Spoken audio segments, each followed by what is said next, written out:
Okay. चलिए, तो सब लोगों का स्वागत है आज के सेशन में, सोशल मीडिया इंटरमीडिएट प्रोग्राम के इस सेशन में। मेरे पास आज दो ऑप्शंस हैं। मैं आपको ऑप्शंस देना चाहता हूँ क्योंकि हम ना वन वे बहुत ज़्यादा ट्रेनिंग में जा रहे हैं और मुझे लग रहा है कि बहुत सी चीज़ें आपके ऊपर से जा रही है। तो आज थोड़ा सा क्वेश्चन आंसर साउंड सेशन रखें क्या? या फिर आज जो टॉपिक मैंने सोचा है फेसबुक एड्स को लेके, जिसमें कस्टम ऑडियंस बिल्डिंग और लुक अलाइक ऑडियंस बिल्डिंग के ऊपर मैं आपको सेशन देना चाहता हूँ। क्या करें? ऑप्शन वन है क्वेश्चन आंसर और ऑप्शन टू है फेसबुक एड्स के अंदर कस्टम ऑडियंस। क्या सीखना चाहेंगे, वन या टू? टाइप करें चैट बॉक्स के अंदर।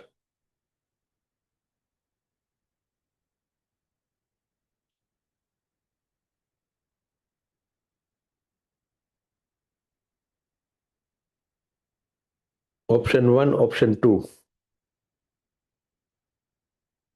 कुछ लिख भी नहीं रहे, कोई लिखेगा नहीं, आज का सेशन आगे बढ़ेगा नहीं। ऑप्शन टू, ऑप्शन वन या ऑप्शन टू? ऑप्शन वन ये है कि आज के सेशन में हम क्वेश्चन आंसर रखें, पूरा सेशन, कि आपको अब तक जो जो सीखा है उसमें जहां जहां कुछ भी प्रॉब्लम आ रहा है तो आप एक दूसरे की मदद करें, हम आपकी मदद करें अभी लाइव। और या फिर दूसरा ऑप्शन ये है कि हम आपको फेसबुक के अंदर एड्स मैनेजर का अंदर कुछ चीजें हैं जो सिखानी बाकी है, वो सिखाएं। ऑप्शन वन और ऑप्शन टू? ओके, मेजोरिटी लोग ऑप्शन टू बोल रहे हैं, क्वेश्चन आंसर पे कोई नहीं जा रहा है। नो प्रॉब्लम, मुझे प्रॉब्लम नहीं है, आप ऑप्शन टू चूज करें उससे। लेकिन मतलब ये क्लियर होना चाहिए कि जो अब तक सीखा है उस चीजों को आप अप्लाई करें, वरना ये सिर्फ किताबी ज्ञान बन के रह जाएगा और ज्ञान की कोई वैल्यू नहीं होती है। अगर सिर्फ ज्ञान की वैल्यू होती तो जितने भी टीचर है ना दुनिया में, ये करोड़पति होते। लेकिन आप कितने टीचर करोड़पतियों को जानते हो, बताओ? टीचर करोड़पति नहीं होता है जनरली। होंगे कुछ एक दो लोग जो टीचर है और करोड़पति बन गया, जैसे अलग सर है। बट अलग सर ने भी टीचिंग के साथ साथ और चीजें की थी उन्होंने, और उसके कारण वो करोड़पति बन पाए। जो फिजिक्स वाला के फाउंडर है अलग सर, उनकी मैं बात कर रहा हूँ। बट ओवरऑल सिर्फ ज्ञान से सफलता नहीं मिलती है।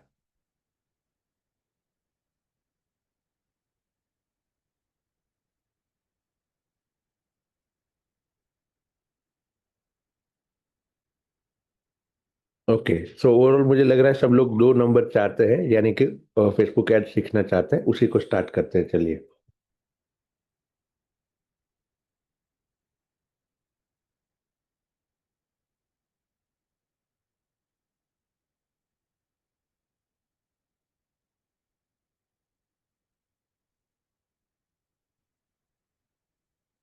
तो सब लोग अपना अपना फेसबुक खोल लीजिए, आज कंप्यूटर से ज्वाइन करना जरूरी है। सब लोगों को कंप्यूटर से ज्वाइन करना है।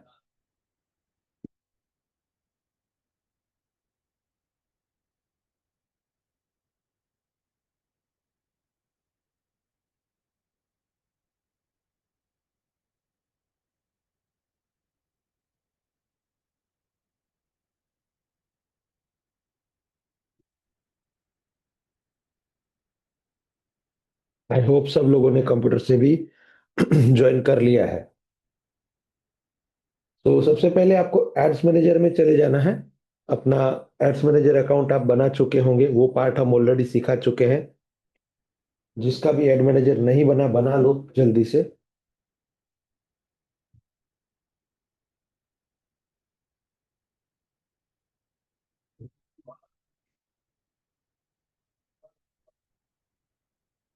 भी एड्स मैनेजर में आपको बैलेंस डालना जरूरी नहीं है ऐड चालू करने के लिए, क्योंकि अभी ऐड तो करना नहीं है आपको। बट नॉर्मल ऐड अकाउंट तो बना ही सकते हो फ्री में। ठीक है, तो ये ऐड मैनेजर आपका ऐड अकाउंट बन गया है। अभी जिनको ऐड चालू करना है एक्चुअली में कस्टमर्स के लिए, उनके लिए पार्ट सिखाता हूँ खाली, कि बिलिंग में जाके एक बार बैलेंस डालना होता है। तो मैं अभी यहाँ पे जा रहा हूँ।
तो आपको आपके ऐड अकाउंट में जाना है, बिलिंग एंड पेमेंट्स मैनेजर में जाना है। यहाँ पे अगर आपने टू फैक्टर ऑथेंटिकेशन ऑन कर रखा है तो एक ओटीपी आएगा। ओटीपी के बाद यहाँ पे फंड्स आएंगे, यहाँ पे ऐड फंड्स बटन दबा के आप फंड्स डालोगे। आप इसकी हिस्ट्री देखना चाहते हैं तो यहाँ से हिस्ट्री दिखती है पेमेंट एक्टिविटी के अंदर कि आपने कितना बैलेंस डाला है, कितना बैलेंस था, ये वगैरह। तो इस तरह से आप अपना ऐड अकाउंट के अंदर अपना बैलेंस डाल सकते हो। ठीक है, इसकी हिस्ट्री यहाँ पे भी दिखती है पेमेंट एक्टिविटी के अंदर। और यहाँ पे नॉर्मली नो ट्रांजेक्शन दिखे तो मतलब यह है कि डेट्स करेक्ट सिलेक्टेड नहीं है। तो आप इसमें डेट्स को सिलेक्ट कर सकते हैं, जैसे मैं मान लीजिए जून से लेके आज तक का करता हूँ,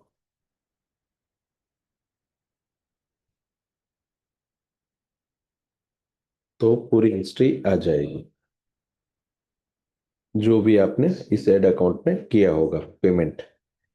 सो दैट्स ऑल। अब हम कैंपेन के ऊपर चलते हैं। आई होप मेरी स्क्रीन दिख रही है और मेरा आवाज क्लियर है। अगर मेरी आवाज क्लियर नहीं है तो एक बार बताइए। चैट बॉक्स में ही बताना पड़ेगा क्योंकि हमने अनम्यूट का ऑप्शन ही हटा दिया है। आप अनम्यूट नहीं कर पाएंगे डायरेक्टली।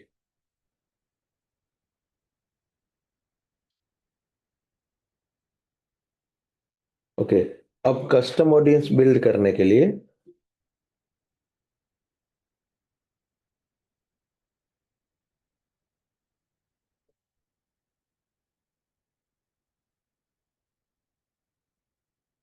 अब आपको कस्टम ऑडियंस बिल्ड करने के लिए कोई भी टाइप का एक कैंपेन बनाना है। जैसे मैं अभी एक एंगेजमेंट कैंपेन बना रहा हूँ।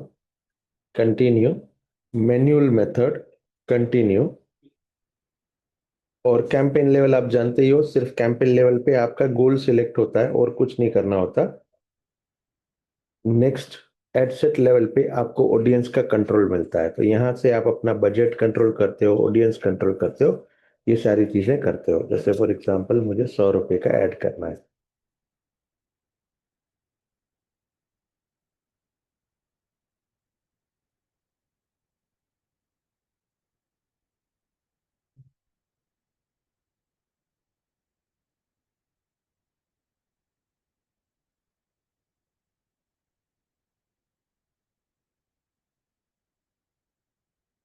यहाँ पे स्विच टू ओरिजिनल ऑडियंस कर लीजिए। ऑडियंस सजेशन के अंदर भी डाल सकते हो कस्टम ऑडियंस, अगर एडवांटेज प्लस ऑन रखना है तो। अभी एडवांटेज प्लस के बारे में आपको बता चुका हूँ, क्विकली एक बार फिर से बताता हूँ। एडवांटेज प्लस का मतलब होता है ऑटोमेटिक, यानी पिक्सल खुद से डिसाइड करेगा कि किसको ऐड दिखानी है और किसको नहीं दिखानी है। तो एडवांटेज प्लस ऑन रखने का भी एक फायदा है, नुकसान भी है। फायदा ये है कि अगर आपको नहीं मालूम है कस्टम टारगेटिंग के बारे में बहुत ज्यादा कुछ, तो वो ऑटोमेटिकली ढूंढ लेता है ऑडियंस आपके लिए। और अगर आपको मालूम है कि कौन से ऑडियंस आपको चाहिए और कौन से नहीं चाहिए, तो आपको एडवांटेज प्लस को ऑफ कर देना चाहिए। अब नॉर्मली आप ढूंढोगे कि इसको ऑफ करने का किधर बटन नहीं मिलेगा आपको, लेकिन उसका बटन ये है, स्विच टू ओरिजिनल ऑडियंस। तो अगर switch to original audience option पे क्लिक करोगे तो एडवांटेज प्लस अपने आप बंद हो जाएगा। मैं अभी आपको करके दिखाता हूँ। जैसे मैंने ये स्विच टू ओरिजिनल ऑडियंस किया, यूज ओरिजिनल ऑडियंस किया, तो ये एडवांटेज प्लस अपने आप बंद हो गया। और अब नॉर्मल ऑडियंस हो गया। ये एडवांटेज प्लस लिख हट गया और यहाँ पे नॉर्मल ऑडियंस लिख के आ गया ऐसा। और यहाँ पे आपको कस्टम ऑडियंस बनाने का ऑप्शन भी है, और आप अपना सजेशंस भी दे सकते हो डेमोग्राफिक्स और डिटेल टारगेटिंग के लिए, उनके बिहेवियर पैटर्न के हिसाब से। लेकिन आज हम जो सीखने वाले हैं वही है custom audience. Custom audience means कि आप अपनी खुद की डेटा के ऊपर से कस्टम इसको ट्रेन करो, पिक्सल को ट्रेन करो। तो मैं यहाँ से क्रिएट न्यू पे जाऊंगा। इसमें हम दो टाइप बना सकते हैं, कस्टम ऑडियंस और लुक अलाइक। लेकिन लुक अलाइक बनाने के लिए पहले कस्टम ऑडियंस बनाना जरूरी है। डायरेक्टली लुक अलाइक बनाना संभव नहीं है। जैसे डायरेक्टली लुक अलाइक में जाओगे तो आपको अपनी कस्टम ऑडियंस को ही सिलेक्ट करके उसका लुक अलाइक बनाना होता है। तो इसके लिए आपका सोर्स होना जरूरी है कि कौन है आपका कस्टम ऑडियंस जिसके ऊपर लुक अलाइक बनाना चाहते हो। ये काफी कंफ्यूजिंग है, या लोगों को एटलीस्ट लगता है। इसके लिए मैं इसको बहुत डिटेल में बताऊंगा कि लुक अलाइक का मतलब क्या होता है। लुक अलाइक का मतलब ये होता है कि अगर मेरे पास मान लो 100 ऐसे कस्टमर्स है जो मेरे से हाई टिकट प्रोडक्ट लेके गए थे, तो मैं उन 100 लोगों का नाम, ईमेल, फ़ोन नंबर इसमें डालूँगा और इसको बताऊँगा कि ये 100 लोगों से मैच होने वाले, या यानी कि इन 100 लोगों के स्वभाव जैसे लोग, इन 100 लोगों के बिहेवियर को देखो, इन 100 लोगों के स्वभाव को देखो, इंटरेस्ट को देखो, इनके डेमोग्राफिक्स को देखो और उसके जैसे मिलते-जुलते लोगों को, उसके जैसे जो मेरी एग्जिस्टिंग ऑडियंस है, उसके जैसे मिलते-जुलते लोगों को मेरी ऐड दिखाओ। तो लुक अलाइक का मतलब आई होप आपको क्लियर हो गया है। लुक अलाइक का मतलब ये है कि जो मेरी ऑडियंस है, उसके जैसे स्वभाव वाले लोगों को ऐड दिखाना, इसका मतलब है लुक अलाइक। लेकिन लुक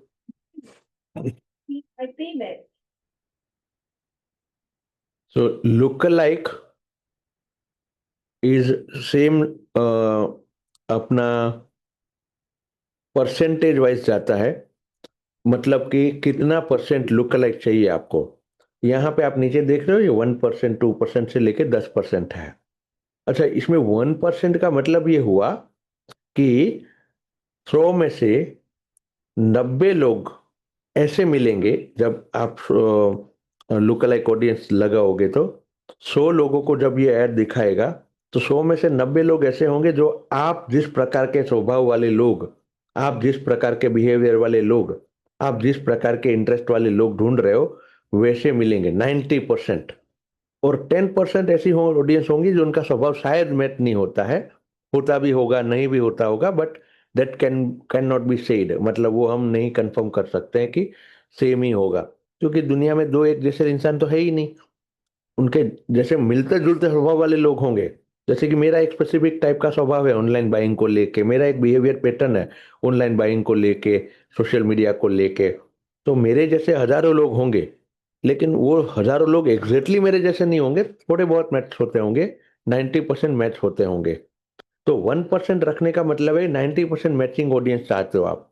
लेकिन मान लीजिए आपका ऑडियंस छोटा है, जैसे आपने जो डेटाबेस चढ़ाया है इसमें अपने कस्टम ऑडियंस का, वो बहुत कम है, मतलब उसमें कम लोग हैं, तो आप उसको 2% पे डाल सकते हो और 2% पे डालने का मतलब ये हुआ कि 20% बाहर के लोग जो स्वभाव मैच नहीं होते वैसे भी आएँगे और 80% स्वभाव मैच हुआ तो भी ये ऐड दिखाएगा उसको। तो ये 1% 2% का मतलब ये हुआ कि आप जो स्वभाव को मैच करना चाहते हो, उसका परसेंटेज दे रहे हो मेटा को एडवांस में कि मैं ऐसे लोगों को ऐड दिखाना चाहता हूँ जिनका स्वभाव इस तरह का है। ओके?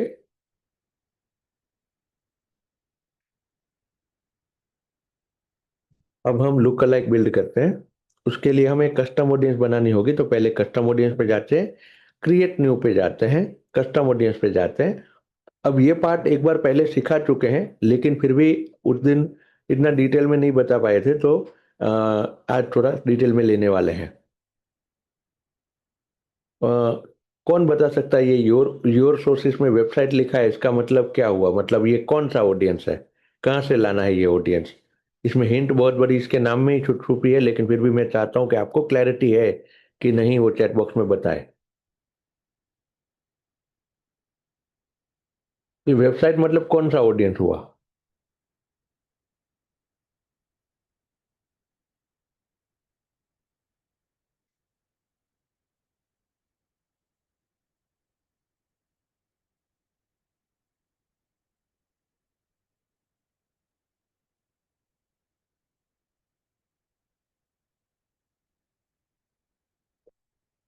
किसी को नहीं मालूम है? नहीं, ये गलत है सोनल जी।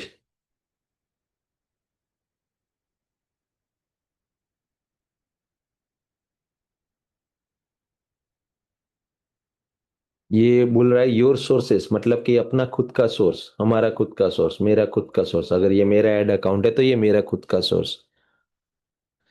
People who have directly visited your website, that data is people who are genuinely interested in your product. Cool. ये एकदम सही आंसर है चार्मी जी, कि वेबसाइट डेटा मतलब वो डेटा जो मेरी वेबसाइट पे एक बार आ चुके हैं, ये एक बार या एक बार से ज्यादा आ चुके हैं। ठीक है?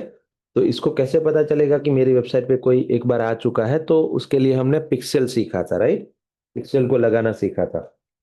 तो ये पिक्सेल के जरिए जानता है कि हमारी वेबसाइट पे कोई आया था कि नहीं आया था। ओके। और उसके अकॉर्डिंगली वो याद रखता है कि आपकी वेबसाइट पे कौन कौन आया था।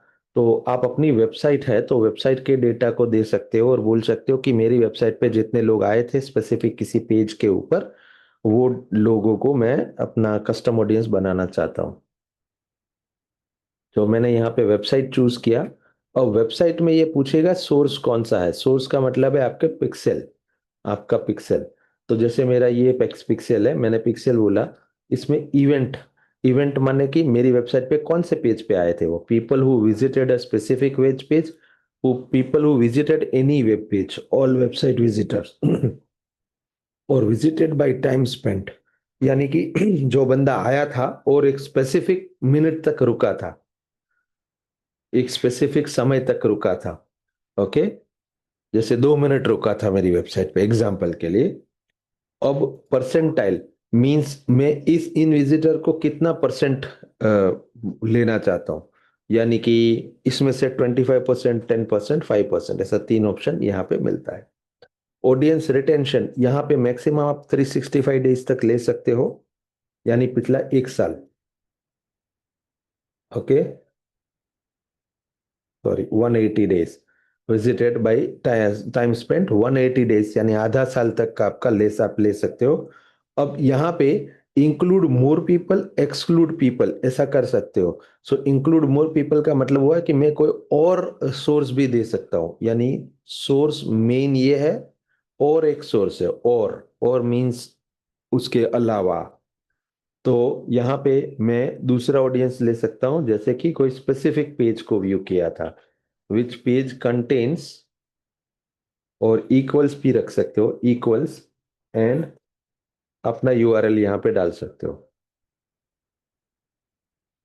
जैसे कि आपकी वेबसाइट में एक पेज है जिसका नाम है www.something-something.com स्लैश करके आपका एक यूआरएल है, जिसमें लिखा है XYZ टॉपिक के लिए लैंडिंग पेज, XYZ टॉपिक के लिए लैंडिंग पेज। तो यहाँ पे वो स्लैश करके जो वैल्यू है वो डाल सकते हो, या फिर पूरा यूआरएल भी डाल सकते हो। जैसे ये मेरा लैंडिंग पेज है और मैं चाहता हूँ इस पे जो लोग आए थे वो मेरे को दिखे यहाँ पे एग्जांपल के लिए। तो ये मेरा यूआरएल है और इस यूआरएल को मैं यहाँ पे पेस्ट कर दूंगा। ठीक। अब यहाँ पे आप मल्टीपल यूआरएल भी डाल सकते हो, जहां से ऑडियंस, जहां पे ऑडियंस है आपकी वेबसाइट की, ऑडियंस है आपकी। ओके। अब यहाँ पे फर्दर रिफाइन कर सकते हो, further refine by device and aggregated value, यानी कि वो क्लाइंट आया था और कितनी बार आया था। जैसे कि मैं उसी लोगों को ऐड दिखाना चाहता हूं जो 2 बार ऑलरेडी आ चुके हैं मेरी साइट पे। ठीक है। तो यहाँ पे मैंने 2 दे दिया, frequency is greater than 2। Okay, means 2 बार आया था या 2 बार से ज्यादा बार आया था। ओके। उसके अलावा फर्दर रिफाइन में है डिवाइस, यानी कि कौन सी डिवाइस से आया था। जो आईओएस डिवाइस से आया था उन लोगों को मेरे को चाहिए ये। तो ये सिर्फ वही ऑडियंस बनेगी जो एप्पल फोन यूज करते हैं और एप्पल के फोन से मेरे वेबसाइट पे आए थे। तो हम इतना ज्यादा डिटेल्ड टारगेटिंग कर सकते हैं, आप समझ रहे हैं कि हम कस्टम ऑडियंस जब बनाए तब इतना ज्यादा डिटेल टारगेटिंग कर सकते हैं। इसमें और एक काम भी कर सकते हैं कि मान लो जो वेबसाइट पे आया था और आने के बाद उसने कुछ खरीद भी कर लिया है, तो अब उसको वापस ऐड दिखा के तो फायदा नहीं है, अनलेस एंड अनटिल आप कुछ और प्रोडक्ट बेच रहे हो। जैसे एक्स प्रोडक्ट बेचा था, अब वाई प्रोडक्ट बेचने के लिए आप सिर्फ सेम ऑडियंस को ऐड दिखाओ तो ठीक बात भी बनती है, उसका लॉजिक भी बनता है। लेकिन अगर मान लीजिए कि जो क्लाइंट आया था वेबसाइट पे वो खरीद करके चला गया, उसने कुछ तो खरीद लिया हमसे, तो अब उस केस में हम उनको ऐड नहीं दिखाना चाहते हैं, तो उसके लिए ये फीचर मिलता है एक्सक्लूड पीपल करके। तो मैं यहाँ पे एक्सक्लूड पीपल पे क्लिक करूंगा और यहाँ से मैं उन लोगों को एक्सक्लूड कर दूंगा जिसने मेरा थैंक यू पेज विजिट कर लिया है। तो मैं यहाँ पे जाऊंगा, people who visited specific page, जहाँ पे इक्वल्स टू मेरा थैंक यू पेज डाल दूंगा। तो यहाँ पे मेरा थैंक यू पेज है, शायद इसमें होगा।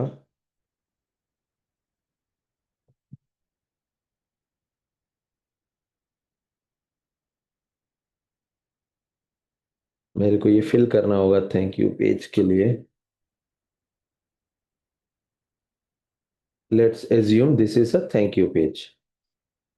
तो थैंक यू पेज पे आया था, दैट मीन्स कि वो तो ले लिया था मेरा प्रोडक्ट, या तो मेरा रजिस्ट्रेशन हो गया था। अब उसको मैं दोबारा ऐड दिखा के या सेम ऐड दोबारा दिखा के कोई फायदा नहीं मेरे को। तो मैं ये थैंक यू पेज को लूंगा, कॉपी करूंगा और मैं इसको बोलूंगा कि इनको एक्सक्लूड कर दो। यानी वो लोग जिन्होंने ये पेज विजिट किया था उसको ऐड मत दिखाना। बट ये लोग जिन्हों जो ये पेज पे आए थे बट थैंक यू पेज पे नहीं गए थे और 2 बार आए थे, उसी को ऐड दिखाना है। तो आप देख रहे हैं कितना ज्यादा हम स्पेसिफिक इसको डेटा दे रहे हैं कि जो पेज पे आया था और स्पेसिफिक पेज पे आया था और साथ ही में उसने 2 बार विजिट किया था लेकिन अब तक खरीद नहीं किया था, और उसने आईफोन से जो अपना साइट विजिट किया था, मेरा ये पेज विजिट किया था, उसी को मैं ऐड दिखाना चाहता हूँ। लेकिन उसमें से मैं उन लोगों को एक्सक्लूड करना चाहता, एक्सक्लूड यानी कि माइनस करना चाहता हूं कि जिन्होंने थैंक यू पेज पे चले गए थे, यानी वो स्पेसिफिक पेज पे गए थे, उसको मेरे को नहीं दिखाने का है। ओके। इस तरह से बनता है कस्टम ऑडियंस। फिर उसका नाम देना होता है, डिस्क्रिप्शन देना होता है, क्रिएट ऑडियंस कर देना होता है। तो आप इस प्रकार से अपना कस्टम ऑडियंस बना सकते हो। हम दूसरा प्रकार का कस्टम ऑडियंस देखते हैं। वेबसाइट समझ गए? वेबसाइट को लेके कोई क्वेश्चन है किसी का?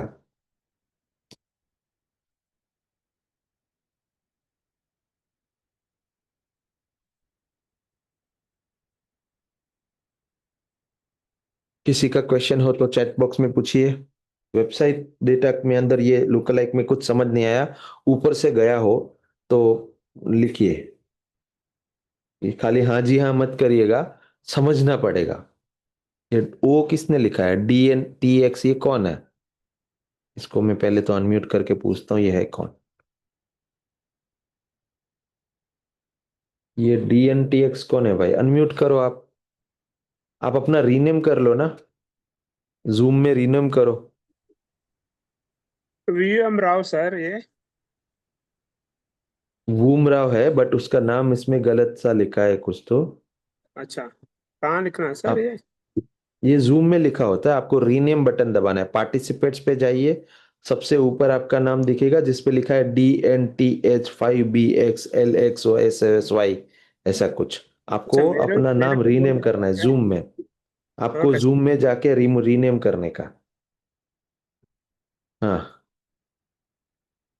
चलो अब हम आगे जाते हैं। Customer list. कस्टमर लिस्ट के बारे में कौन बताएगा, ये क्या हुआ? मतलब कस्टमर लिस्ट मतलब ये कौन सा ऑडियंस हुआ?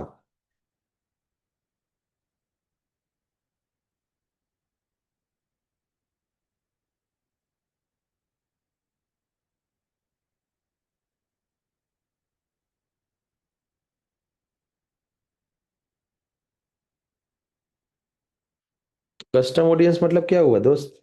सबको पूछा मैंने, चैट बॉक्स में बताइए।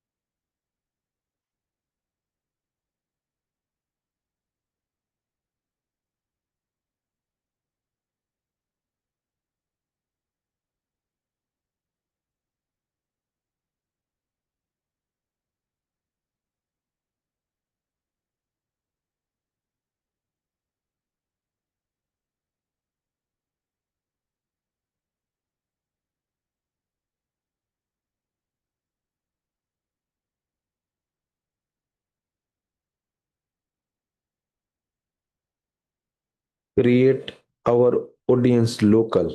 ओके। मतलब कि आपकी खुद की जो कस्टम ऑडियंस है, जो इसने ऑलरेडी आपके पास इंक्वायरी दी है वो।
कस्टम ऑडियंस पे बस इतना ही है लोगों को। Customer list is list of customer who bought product and soon be customer. Okay, थोड़ा बहुत सही है, बट कस्टमर और कस्टम ऑडियंस में या कस्टमर लिस्ट में हम उन लोगों को भी डाल सकते हैं जिसने हमसे नहीं खरीदा है कुछ अब तक, हालांकि उन्होंने इंक्वायरी की थी, यानी उनका नाम, ईमेल आईडी, फोन नंबर जैसी चीजें हमारे पास है, बट उन्होंने हम सब तक हमसे कुछ खरीदा नहीं है। तो कस्टमर लिस्ट में दोनों टाइप का लिस्ट हो सकता है। हालांकि यहाँ पे सिर्फ लिखा है कस्टमर लिस्ट, और अगर टेक्निकली देखा जाए तो कस्टमर उसे ही कहते हैं जिसने हमको पैसा देके हमसे कुछ खरीद लिया हो। लेकिन यहाँ पे कस्टमर लिस्ट में प्रोस्पेक्ट लिस्ट भी डाला जा सकता है। तो प्रोस्पेक्ट माने वो लोग जिन्होंने इंटरेस्ट तो शो किया था बट प्रोडक्ट नहीं खरीदा था, और कस्टमर माने वो लोग जिन्होंने इंटरेस्ट भी शो किया था और बाद में आके खरीदा भी था, हमको पैसा भी दिया था। तो यहाँ पे थोड़ा कंफ्यूजन होता है आपको ये पढ़ के कि यहाँ पे तो लिखा है सर कस्टमर लिस्ट, यानी कि जो हमसे ऑलरेडी खरीद चुके हैं, लेकिन इसका मतलब ये नहीं है, इसका मतलब ये नहीं है कि ये सिर्फ कस्टमर लिस्ट के लिए कहा जा रहा है। इसका मतलब ये भी है कि यहाँ पे प्रोस्पेक्ट का लिस्ट भी चढ़ा सकते हो आप। तो इसके लिए जाते हैं कस्टमर लिस्ट में, नेक्स्ट बटन दबाते हैं। अब यहाँ पे एक फाइल टेम्पलेट देगा ये आपको। तो इस फाइल टेम्पलेट को लेके आपको फिल करना रहेगा अपने कस्टमर्स के डेटा के साथ। सो हम डाउनलोड फाइल टेम्पलेट करेंगे। एक फाइल डाउनलोड होगी एग्जाम्पल की, मैं इसे सेव कर देता हूँ प्रॉपर लोकेशन पे। Let's say will save it in the SIP course.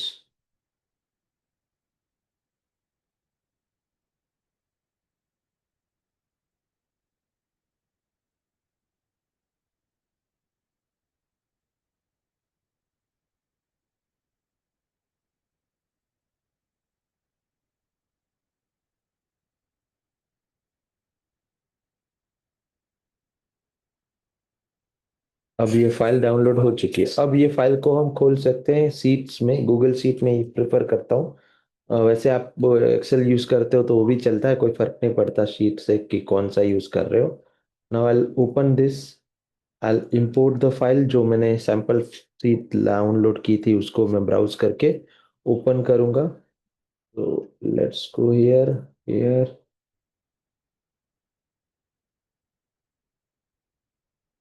And इसको ओपन करेंगे। अब इसको रिप्लेस करेंगे शीट को।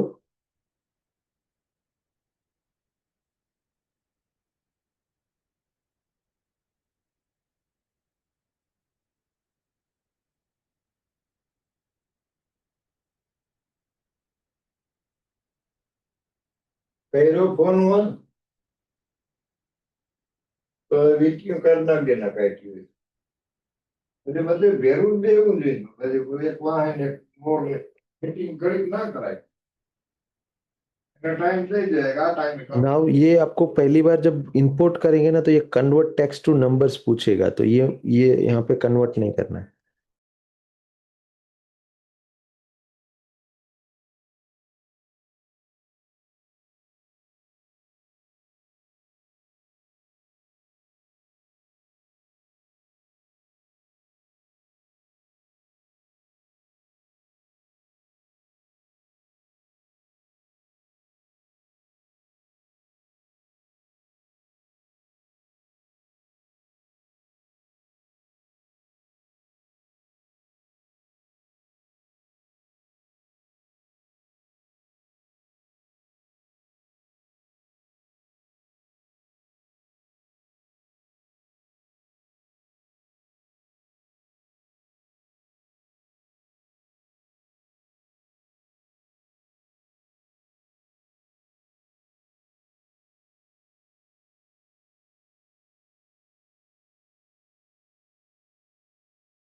तो ये सैंपल लिस्ट आ गई हमारे पास। अब इसमें ये देख के घबराना नहीं है कि दो दो तीन तीन ईमेल मांगे हैं, दो दो तीन तीन फोन नंबर मांगे हैं, ये MAID मांगा है। तो इसमें ना हर चीज डालनी कंपलसरी नहीं होती है। आप ऐसा नॉर्मल भी डाल सकते हैं। मतलब एक ही फोन नंबर है तो एक ही डालो, दो दो बाकी के दूसरा जो है ई और एफ कॉलम को खाली छोड़ सकते हो, खाली डी कॉलम में रख दो। बस इसमें ध्यान ये रखना है खाली कि इसमें से कोई भी कॉलम को डिलीट नहीं करना है। मतलब ऐसा नहीं समझना है कि अब मेरे यहाँ पे डेटा नहीं डाल रहा हूं तो मैं इस कॉलम को पकड़ के ऐसा डिलीट कर दूं। ऐसा नहीं करना है, खाली ये करना है कि जो कॉलम में डेटा नहीं डालना है बस मत डालो वहां पे, उसको ब्लैंक छोड़ दो। उसको जैसे ऐसा ब्लैंक छोड़ दो। ठीक है, जैसे मैं एक कॉलम में ईमेल आईडी लिख रहा हूँ कस्टमर्स का, जो मेरे एग्जिस्टिंग कस्टमर्स है उसका मैं ए कॉलम में लिख रहा हूँ, तो मैं बी और सी को खाली छोड़ दूंगा बस खाली। और डी, ई, एफ, तो यहाँ पे जो डी है वहां पे फोन नंबर मांगा है, ई में भी फोन नंबर मांगा है, एफ में भी फोन नंबर मांगा है। अब मान लीजिए मेरे पास कस्टमर के दो नंबर है ही नहीं, मेरे पास एक ही नंबर है, तो what I will do is I will delete the, means I will not add the numbers, यहाँ पे मैं इसको ब्लैंक छोड़ दूंगा। ठीक है, फिर ये M A D I D है, ये भी एक प्रकार का आईडी होता है, उसको भी आप ब्लैंक छोड़ सकते हो। ये एफ एन यानी फर्स्ट नेम है, तो अगर क्लाइंट का फर्स्ट नेम मालूम है आपको तो आप फर्स्ट नेम यहाँ पे लिख सकते हैं। आई एन मतलब इनिशियल है, इनिशियल मतलब हमारे में सरनेम बोलते हैं, ठीक है ना, हम सरनेम बोलते हैं जिसको। तो surname is initial and F N is first name. So F N में आपको अपने क्लाइंट का फर्स्ट नेम लिखना है, इनिशियल में उसका सरनेम लिखना है। फिर उसका जिप कोड अगर मालूम है तो लिखो, वरना सिर्फ उस कॉलम को उस सेल को खाली छोड़ दो, लेकिन उस कॉलम को डिलीट मत करना, जिप वाला कॉलम रहना चाहिए उस पे। ठीक है, तो ये जो सीट है, सैंपल सीट है, उसको सिर्फ भरना है यानी कॉपी पेस्ट करना है। तो आप क्या कर सकते हैं कि हमारे पास कोई भी डेटा है वो किसी भी तरह से आपके पास सेव होगा एक्सेल में या कहाँ पे भी, तो उसको सिर्फ कॉपी पेस्ट करके यहाँ पे डालना है, इसको भरना है। यहाँ पे डालने के बाद लेट से मेरे पास ये सिटी है, कस्टमर का मैं सिटी डाला, स्टेट है तो डाला, नहीं है तो नहीं डाला, अपनी चॉइस है। मेरे पास नहीं है सिटी, मत डालो। आपके पास स्टेट नहीं है, मत डालो। कंट्री डालना अनिवार्य है, तो उसके लिए आपको आई एन, इंडिया के लिए आई एन लिखना है। वैसे इसका रूल भी यहाँ पे समझाया हुआ है कि कहाँ से क्या लिखना है। तो ये है फॉर्मेटिंग गाइडलाइंस, इसको जाके आप पढ़ सकते हो। मैं रिकमेंड करूंगा कि एक बार जाके नजर तो मार ही लेना कि समझ में आए कि चीजें क्या है। तो ये देखो, ये बोल रहा है ईमेल में we accept email address up to 3 separate columns, ये इस तरह से। फोन नंबर में भी 3 सेपरेट कॉलम में दे सकते हैं, लेकिन it's not required to upload customers to your messaging customer base. तो सॉरी, मतलब इट्स नॉट रिक्वायर्ड कि फोन नंबर होना ही चाहिए, ईमेल है या फोन नंबर है दोनों में से कुछ है तो भी चलता है। उसके बाद है mobile advertiser ID, M A I D जो बोला था ना, M A D I D, तो वो भी जरूरी नहीं है। फिर फेसबुक यूजर आईडी जरूरी नहीं है, फेसबुक पेज यूजर आईडी जरूरी नहीं है। उसके बाद है ऑप्शनल, तो यहाँ पे ऑप्शनल के अंदर आप ये दे सकते हो, add to messaging CB for W A, इसको यस लिखना है अगर चाहे तो। इसका मतलब ये है कि इस कस्टमर ने आपको कंसेंट दिया है उनको व्हाट्सएप पे मैसेज भेजने के लिए। ओके, उसके बाद है आइडेंटिफायर, यहाँ पे है वैल्यू। तो वैल्यू में ये कह रहा है कि जब अपनी कस्टमर ने आपसे कुछ खरीदा हो तो उसकी कुछ ना कुछ वैल्यू होगी, यानी आपने कुछ अमाउंट का आइटम बेचा होगा, वो अमाउंट होगा 100 रुपये, 200 रुपये, 500 रुपये, 50 रुपये, कुछ तो होगा, राइट, 10,000 रुपये, वट एवर। तो वो जो अमाउंट है वो यहाँ पे लिखनी है, और अमाउंट के लिए न्यूमरिक वैल्यू ही सपोर्ट करता है, उसके अंदर और कुछ नहीं लिखना है। और एक और बात जो यहाँ पे नहीं लिखी है बट मैं बता रहा हूँ, कि जब आप अमाउंट लिखे तो वो अमाउंट सिर्फ डॉलर्स में लेता है, तो आप यहाँ पे जो वैल्यू लिखेंगे ना उसको डॉलर में कन्वर्ट करके लिखना पड़ेगा। तो अगर मान लीजिए आपका 200 रुपये का सामान बिका है और आपने इधर 200 लिख दिया, तो यहाँ पे आप 200 लिखेंगे तो वो 200 डॉलर कंसिडर कर लेगा, 200 रुपए कंसिडर करने के बजाय, और सीधा वो फिर 19,000 का वैल्यू हो जाएगा। जिससे पिक्सल का गलत ट्रेनिंग होगा, पिक्सल को लगेगा अरे यार ये तो बहुत हाई वैल्यू कस्टमर है, हालांकि वो आपसे सिर्फ 200 रुपये का सामान लेके गया था, लेकिन इसको लगेगा कि 19,000 का सामान बिका, क्योंकि ये सिर्फ डॉलर समझता है। तो आपको क्या करना पड़ेगा, उन 200 रुपये को डिवाइडेड बाई करके अपना इंडियन करेंसी के हिसाब से जो भी अमाउंट बन रहा है वो करना पड़ेगा। जैसे कि 200 रुपीज इंटू यूएसडी, ऐसा करेंगे तो आपको ये मिल जाएगा 2.25। अब आपको ये वैल्यू को इधर पेस्ट करना है यहाँ पे। ठीक है, 2.25 इस तरह से। तो ये बात आप ध्यान रखें। अगर मान लीजिए कि आप कस्टमर लिस्ट नहीं चढ़ा रहे हो और प्रोस्पेक्ट का लिस्ट चढ़ा रहे हो, उस केस में तो आपके पास वैल्यू होगी ही नहीं, क्योंकि उस कस्टमर ने तो अब तक आपसे कुछ खरीद किया ही नहीं है ना। तो इसके लिए आप इसको ब्लैंक छोड़ सकते हो, इसको पूरे को ब्लैंक छोड़ सकते हो। ओके, और जब आप अपलोड करोगे तो वहां पे बोलोगे कि नहीं, वैल्यू में नहीं डाल रहा हूं।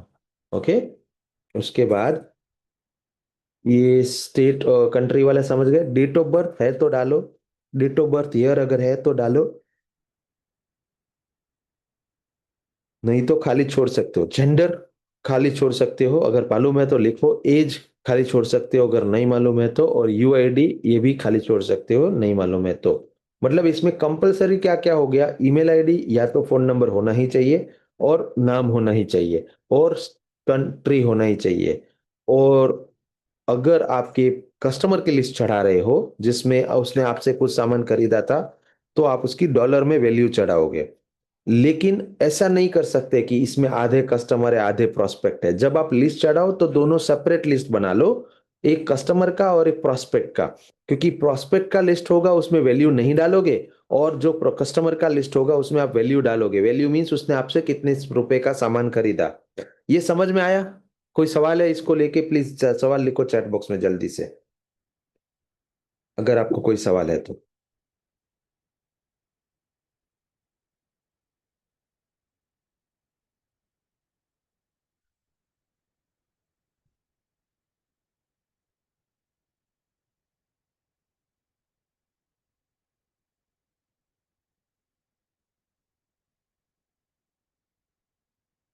ओके, कोई सवाल नहीं है, परफेक्ट। तो अब ये लिस्ट बन गई, अब इसको डाउनलोड करना है। Download S C S V comma separated values, ये CSV फॉर्मेट में आपको डाउनलोड करना है, क्योंकि उनका जो सैंपल फाइल है जो हमने डाउनलोड किया वो भी CSV ही था। इसके लिए वो CSV ही सपोर्ट करता है। ठीक है, यहाँ पे मैं आपको दिखाता हूँ। ये देखिए सैंपल फाइल है। अगर इसकी प्रॉपर्टीज देखेंगे हम, तो ये है CSV जी, दो .csv फाइल है ये, .csv है ये। तो इस वजह से ये सिर्फ CSV सपोर्ट करता है, और आपको CSV ही बनाना है। अब ये बनाने के बाद आप यहाँ पे नेक्स्ट बटन दबाएंगे। ये पूछेगा कि आप अपना फाइल अपलोड करो। ड्रैग एंड ड्रॉप भी कर सकते हो, ऐसा अपलोड भी कर सकते हो। यहाँ पे choose file from your device करके आपको अपना वो फाइल ढूंढ लेना है जिसमें आपने अपना कस्टम ऑडियंस डाल के रखा है। अब हम एग्जाम्पल के लिए वही सैंपल फाइल जो अभी ली थी उसी को डाल लेते हैं, ठीक है ना। इसमें अब वो पूछेगा कि does your file include column for customer value, तो हम बोलेंगे नो, मेरे में नहीं है कस्टमर वैल्यू वाला फाइल, क्योंकि मैंने उसमें वैल्यू नहीं डाला है, क्योंकि ये मेरा प्रोस्पेक्ट का लिस्ट है। एग्जाम्पल के लिए मेरा कोई वैल्यू नहीं है, मतलब मैंने इनको कोई सामान बेचा नहीं है अब तक। ये सिर्फ मेरा वो कस्टमर है जिसने कुछ ना कुछ इंक्वायरी दिया था मेरे को किसी भी तरीके से।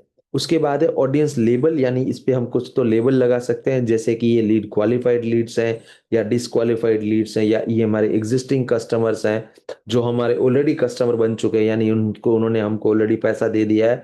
कस्टमर की टाइप क्या है, जैसे हाई वैल्यू क्लाइंट है, लो वैल्यू क्लाइंट है, जो भी आइटम बिकी थी उसके हिसाब से। तो आप उसको टैग लगा सकते हो, जिससे पिक्सेल को, यानी इसका जो ब्रेन है, इसका जो इंजन है, इसका जो कंप्यूटर है, उसको पता चले कि ये ऑडियंस कौन है और कैसी है। ओके, तो हम ये टैग लगा सकते हैं। लेट्स से मैं इसको लो वैल्यू टैग लगा दिया, या फिर मैं इसको क्वालिफाइड लीड्स का टैग लगा दिया। उसके बाद है एग्जाम्पल ऑडियंस नेम। तो यहाँ पे हम उसका नाम लिखेंगे, कुछ भी जो नाम लिखना चाहते हैं। ये बाय डिफॉल्ट वो आपकी जो फाइल होती है ना, CSV फाइल, उसका नाम लिख देता है यहाँ पे, लेकिन आप उसको डिलीट करके अपना नाम लिख सकते हैं, जैसे कि माई GMB प्रोस्पेक्ट्स। तो आप, ये GMB मेरा प्रोडक्ट है, तो ये मेरे इस प्रोडक्ट के प्रोस्पेक्ट है, ऐसा आप लिख सकते हो, जिससे कि अगर मान लीजिए आप 10-15 प्रकार की ऑडियंस बनाते हो तो आपको याद रहे कि कौन सा ऑडियंस मैंने किसके लिए बनाया था। ठीक है ना। अब उसके बाद डिस्क्रिप्शन में आप उसको डिस्क्राइब कर सकते हो कि इसमें मैंने कौन सा ऑडियंस डाला है, इसमें मैंने वैल्यू इंक्लूड की है नहीं की है, इसमें मैंने किस सिटी का ऑडियंस डाला है, या किस पर्टिकुलर फनल का ऑडियंस डाला है, किस प्रोडक्ट का ऑडियंस डाला है, वगैरह वगैरह आप डिस्क्रिप्शन लिख सकते हो। ये ऑप्शनल है, लिखना जरूरी नहीं है, बट चाहे तो लिख सकते हैं। ठीक है, इतना लिखने के बाद you will click on next button. अभी ये नेक्स्ट नहीं करने देगा मुझे, बिकॉज ऑफ ये वाला चेकबॉक्स हमने टिक नहीं किया है। जैसे ही हम इसको टिक करेंगे ये नेक्स्ट करने देगा। नेक्स्ट करने पर वो लेके जाएगा आपको मैच करो कॉलम को, बोलेगा कि जहां पे आपने ईमेल आईडी लिखा है उसको आप ईमेल से मैच करोगे, जहां पे फोन नंबर लिखा है उसको फोन नंबर से मैच करोगे, जहां पे फर्स्ट नेम लिखा है उसको फर्स्ट नेम से मैच करोगे, जहां पे जिप कोड लिखा है जिप कोड से मैच करोगे, एंड सो ऑन, राइट। तो ये जिसमें जिस कॉलम में जो चीज लिखी है ना उसके साथ आपको ये ड्रॉप डाउन से मैच करना होता है। अगर मान लीजिए कोई चीज आप वैल्यू, जैसे वैल्यू है, अब आप वैल्यू नहीं लेना चाहते, हमने पहले ही बोल दिया था कि वैल्यू मेरे को नहीं लेनी है, इसके लिए उसने वैल्यू वाला कॉलम नहीं लिया। लेकिन मान लीजिए वैल्यू कॉलम ली होती और अगर वैल्यू को डू नॉट इंपोर्ट करना होता तो मैं यहाँ पे क्लिक करके डू नॉट इंपोर्ट कर देता। ओके, तो ये बेसिकली मैच करना मतलब कि उसको बताना कि मैंने किस कॉलम में क्या लिखा है। समझ गए ये? इसमें इसमें कोई सवाल है? मैच करने पे कोई सवाल है कि मैच क्यों कर रहे हैं सर?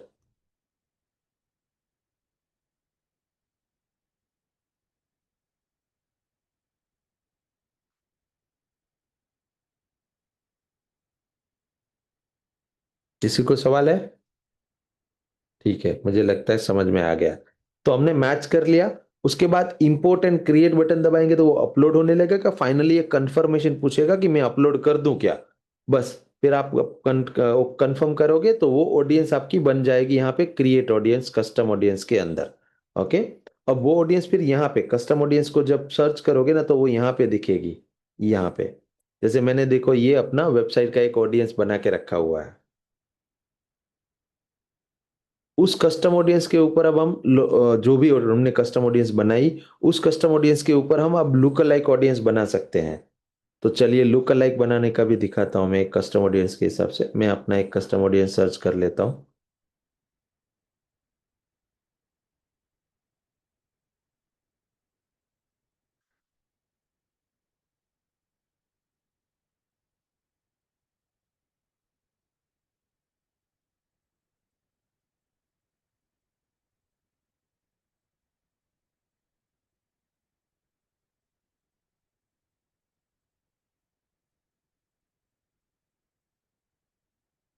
मैंने जो कस्टम ऑडियंस बनाया था वो इसको बताया, मेरा कोच ऑटोमेटिक 6CFCLC1 का एक पिक्सल था जिसपे हमने कस्टम ऑडियंस बना के रखा था। उसको मैंने बोला ये select event source which is website, purchase recommended other event with value.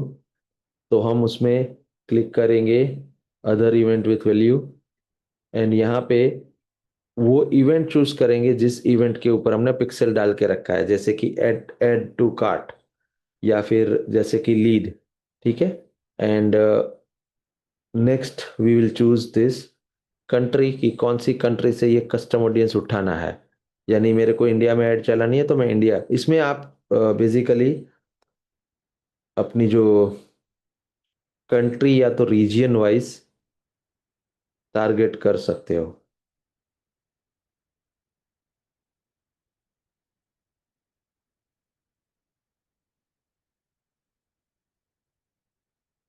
यहाँ पे आपको कंट्री या रीजन वाइज सिलेक्शन ऑप्शन मिलता है।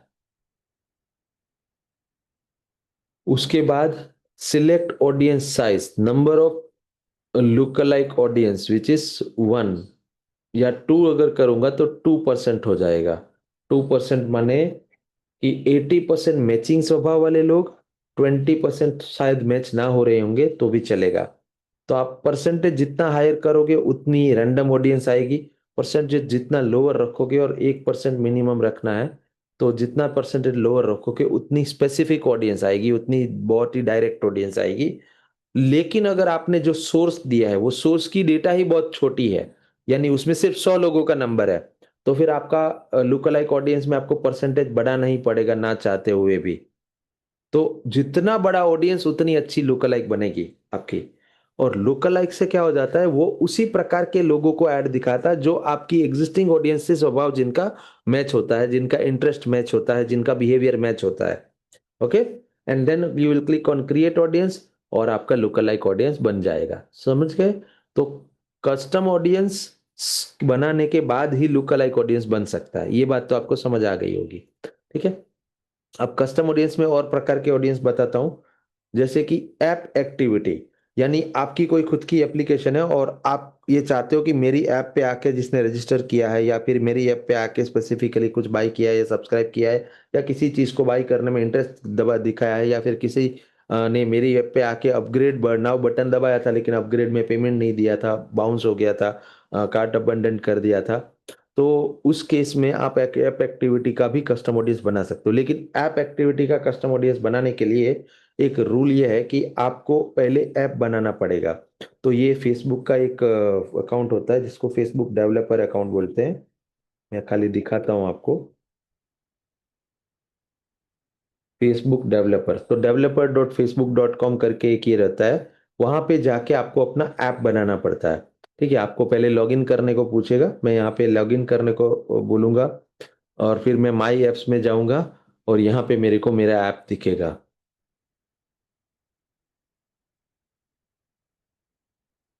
तो ये मैंने कुछ अपने खुद के ऐप बना रखे हैं, हमारा जो व्हाट्सएप ऑटोमेशन का प्लेटफॉर्म है उसके लिए। बट आप यहाँ से बेसिकली क्रिएट ऐप बटन दबा के अपना ऐप बनाओगे और उस ऐप को यहाँ पे कनेक्ट कर सकते हो। अब ये ऐप का जो पिक्सल डेटा है वो भी आप यूज कर सकते हो इसके अंदर। और दूसरा है ऐप एक्टिविटी के अंदर, आपकी कोई ऐप है जो थर्ड पार्टी साइट पे पब्लिश्ड है बट उस ऐप में आपने फेसबुक का पिक्सल डाला है तो वो भी चलता है। जैसे मान लो आपका कोई ऐप है जो गूगल प्ले स्टोर पे डाला है आपने, let me show you my app. मैंने एक ऐप बनाया है विच इज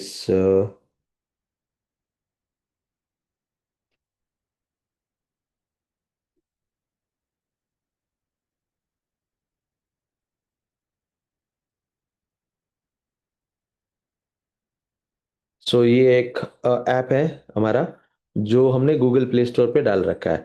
तो अब यहाँ पे मैं इस ऐप के अंदर मैंने जब कोडिंग किया उसके अंदर हमने फेसबुक का पिक्सल डाल के रखा, अलग अलग पेजेस के ऊपर अलग अलग इवेंट बना के रखे। तो उसके लिए भी मैं यहाँ पे कस्टम ऑडियंस बना सकता हूँ।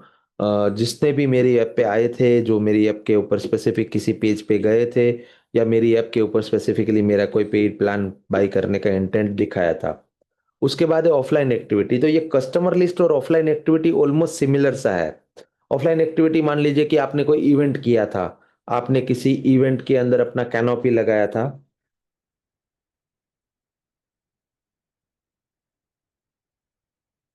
ऐसा कैनोपी आता है ना, पता है, ये कैनोपी लगा के लोग अपना गाड़ियां और कुछ तो बेचने के लिए कुछ करते हैं, जैसे वोडाफोन वाले अपना स्टोर लगाते हैं और ऐसा आप लोग ने देखा होगा ऐसा कैनोपी स्टोर, जैसे ये कोटक बैंक वालों का एग्जांपल। तो इस तरह का, इसे इवेंट कहते हैं। बेसिकली ये कहीं भी लगाया जा सकता है। कई बार इसको आप देखोगे कि किसी प्रकार के नेटवर्किंग इवेंट में लगाया जाता है, किसी कई कई बार तो ये मेलो वगैरह में भी लगाया जाता है। तो जहाँ पे भी बहुत ज्यादा लोग गैदर होने वाले हैं वहां पे इस तरह की कैनोपी स्टैंडी लगा के एक अंदर स्टाफ बैठा होता है या वो बेसिकली प्रोडक्ट को एक्सप्लेन कर रहा होता है। इस तरह का कैनोपी लगा के लोग अपना बिजनेस करते हैं, जैसे कि कैनोपी फॉर कार। मैं इसके कुछ इमेजेस ढूंढ सकूं अगर, तो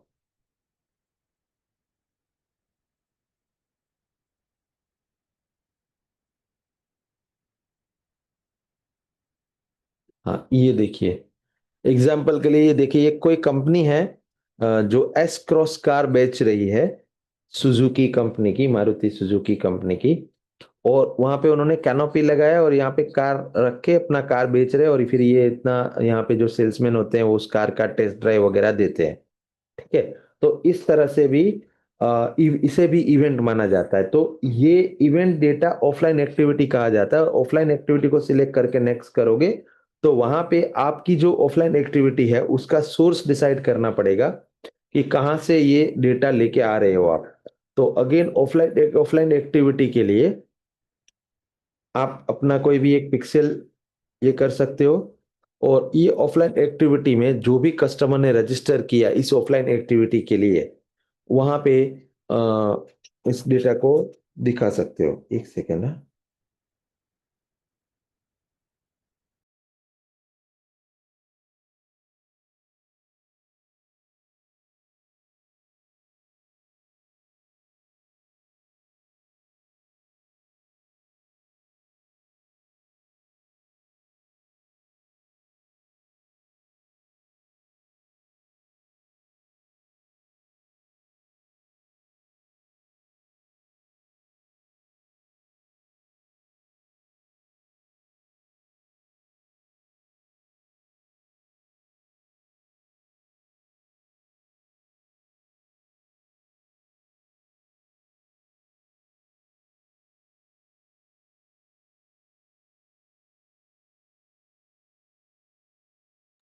Sorry.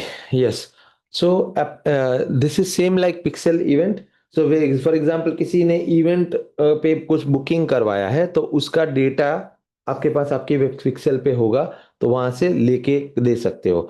अब कोई बोलेगा कि सर कोई डायरेक्ट आया होगा, तो मतलब कि चल के ऐसा आया, उसने वेबसाइट पे तो गया ही नहीं था, ऐसा चल के आया मेरे इवेंट पे और उसने मेरा कुछ तो मतलब प्रोडक्ट के लिए इंक्वायरी दिखाया, तो उसको आप फिर कस्टमर लिस्ट के थ्रू एक्सेल के जरिए डाल सकते हो, जिनका डेटा आपके पास वेबसाइट पे नहीं है। ओके, तो ये ऑफलाइन एक्टिविटी कस्टम ऑडियंस यहाँ पे इस तरह से बनता है। उसके बाद और एक प्रकार का अपन देखते हैं, वो है कैटलॉग। तो ये एक थोड़ा एडवांस है और बहुत ही मजेदार चीज है अगर इसको यूज किया जाए ठीक से। तो इसके लिए क्या करना है आपको, ये कैटलॉग का मतलब क्या है, इसके लिए आपको यहाँ पे जाना है व्हाट्सएप के अंदर, व्हाट्सएप अकाउंट्स के अंदर, और व्हाट्सएप में आपने अगर अपना व्हाट्सएप बिजनेस एपीआई कनेक्ट करके रखा है, जैसे कि मैंने यहाँ पे एग्जांपल के लिए करके रखा है एक अपना।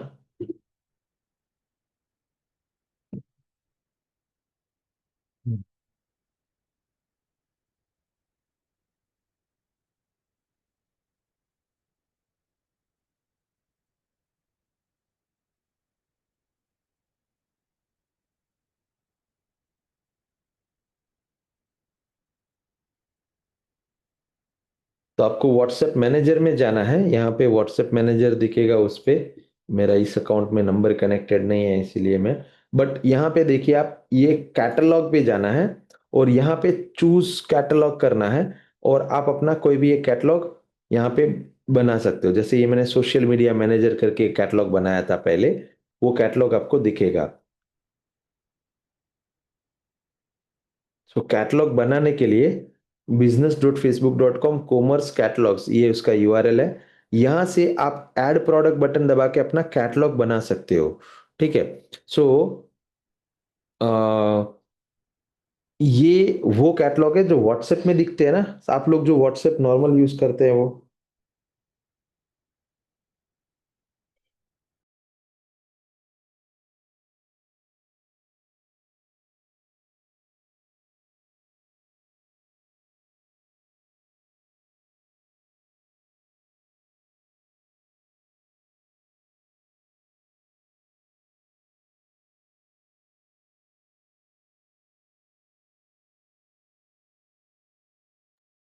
ओके, कैटलॉग आप लोग को मालूम है ना, व्हाट्सएप का अंदर होता है, वो व्हाट्सएप बिजनेस में आता है, राइट? वही है ये, वही है ये। बट इस पे फायदा क्या है कि मान लीजिए आप इस पे डायरेक्ट ऐड रन कर सकते हो। मतलब कि जो बंदा आया था, जिसने आपका कैटलॉग देखा था और कैटलॉग के ऊपर क्लिक किया था, उन लोग को आप ऐड दिखाना चाहते हो, तो मतलब आप कस्टम ऑडियंस वैसा बना रहे हो जिसने आपका ऐड देखा था और आपको कुछ तो इंक्वायरी दिया था। ठीक है, ये कैटलॉग क्लिक करना है, नेक्स्ट करना है, और फिर अपना कैटलॉग चूज करना है। जैसे ये वाला मेरा कैटलॉग है सोशल मीडिया मैनेजर का। ठीक है, अब इस पर्टिकुलर कैटलॉग में जो जो प्रोडक्ट्स मेरी होंगी, जैसे मैंने एक ही प्रोडक्ट डाली है इसमें सिर्फ डेमो के लिए, तो ये एक प्रोडक्ट के ऊपर लेके आएगा। ये देखो 10,000 रुपए का कुछ तो प्रोडक्ट है इसमें ये। ठीक है, तो मतलब समझे कि जो बंदा मेरे व्हाट्सएप पे आया था, मेरे इस व्हाट्सएप पे मेरे इस कैटलॉग पे क्लिक किया था और मुझे इंक्वायरी दिया था कि मुझे इस प्रोडक्ट में इंटरेस्ट है, उसके लिए मैं कस्टम ऑडियंस बना रहा हूं, और इस कस्टम ऑडियंस को फिर मैं ऐड दिखा सकता हूं, या फिर इस कस्टम ऑडियंस के ऊपर मैं लुक अलाइक बिल्ड कर सकता हूं, यानी कि जो लोग मेरे कैटलॉग में इंटरेस्टेड है वैसी ऑडियंस। ये समझ में आया कि कंफ्यूजन है इसमें कैटलॉग को लेके?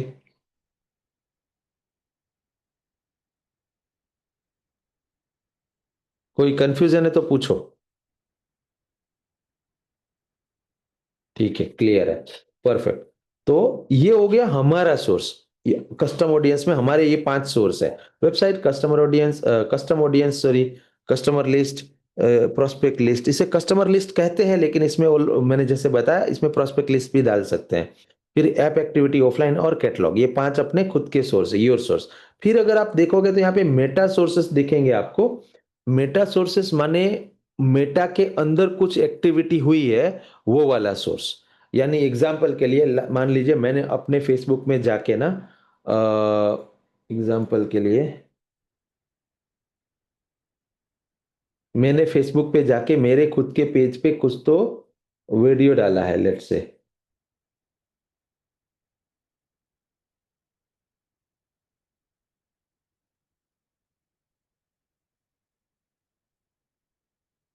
सो यहाँ पे मैंने कुछ तो वीडियो डाला है, लेट्स एज्यूम दैट कि I have put this video here, setup live video ये। अब मैं इस वीडियो के ऊपर जिन्होंने भी एंगेजमेंट दिखाई है, यानी कि जिन्होंने भी ये वीडियो देखा है, अ, उन लोगों को मैं अपनी ऐड दिखाना चाहता हूं। तो मैं उसके लिए कस्टम ऑडियंस बना सकता हूं by your sources, sorry by Meta sources.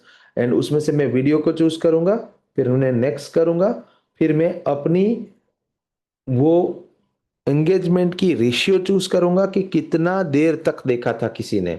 तो people who have viewed my video 3 seconds, people who have viewed my video 25%, and people who have viewed the entire video और मे बी एटलीस्ट 15 seconds। इसे through play कहते हैं, through play. तो अ, मैं इसको select करूंगा, let's for example मैंने select किया पीपल हु इधर कंप्लीटेड द व्यूइंग और at least 15 seconds of your video. अब यहाँ पे ऑडियंस नेम में आपको लिखना है आपका वो ऑडियंस या वो वीडियो का नाम जिसने ये देखा है। एग्जाम्पल के लिए मेरा वीडियो है CMB एड 15 seconds, मैं ऐसा नाम दे सकता हूँ कि मेरा ये वाला एड जिसने 15 सेकेंड देखा है वो ऑडियंस है मेरा। अब यहाँ पे मेरे को सिलेक्ट और वीडियो बटन दबाना है और यहाँ से मेरे को पेज सिलेक्ट करना है कि कौन से पेज में डाला है। So let me select this page for this matter.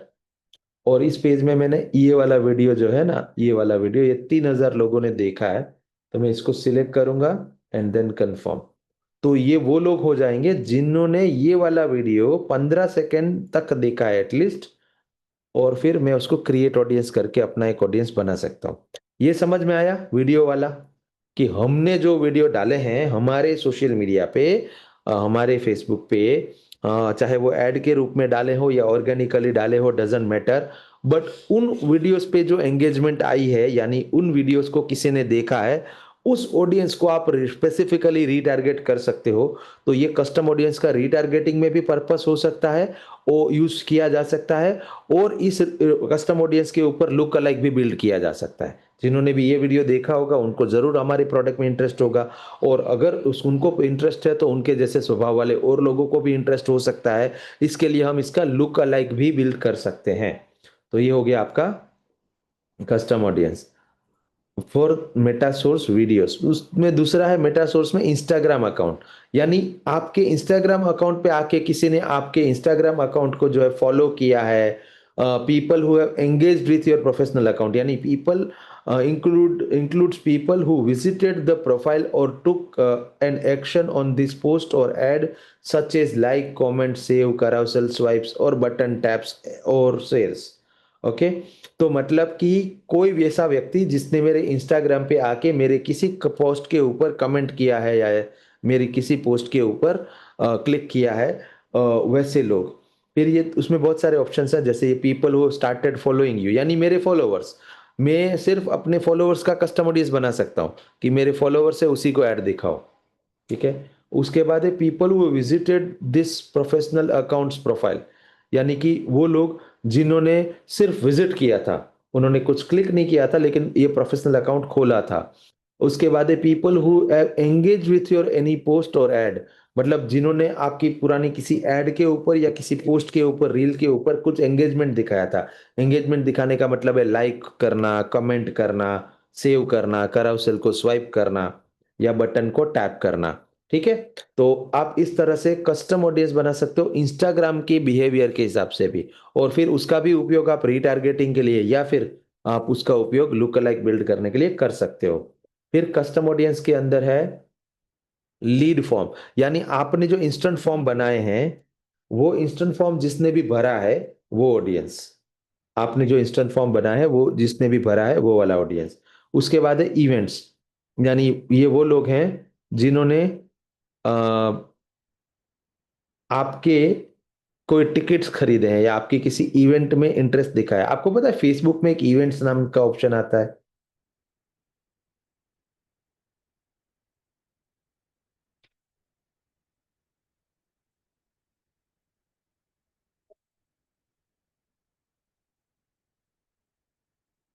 मैंने कुछ इवेंट्स डाल के रखे हैं पहले से। हम्म,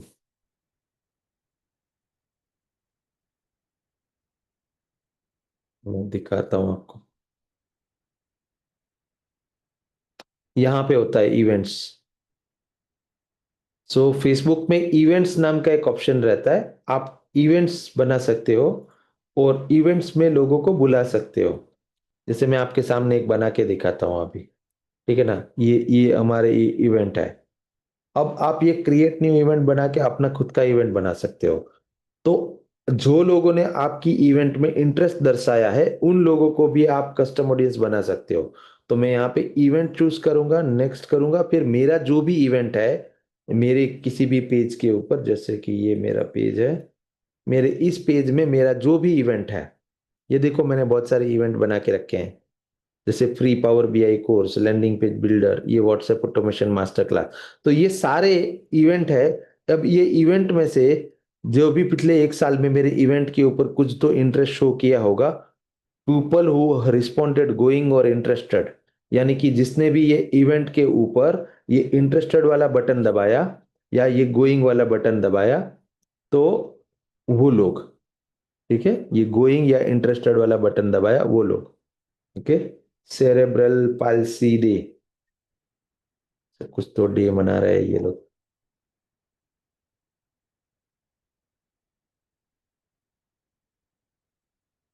सो इवेंट वाला समझ में आ गया। इवेंट माने फेसबुक का इवेंट, इवेंट माने आपके वहां पे दिवाली का इवेंट हुआ वो नहीं, लेकिन जो आपने फेसबुक में इवेंट डाला वो वाला इवेंट।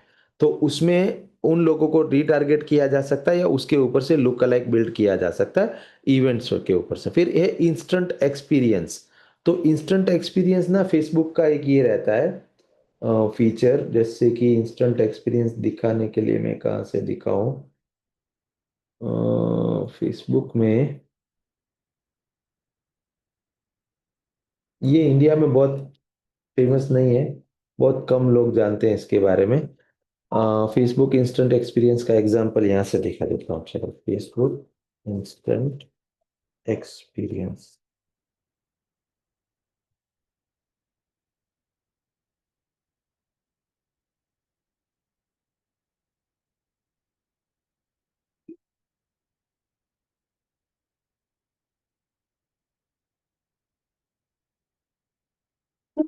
Implemented.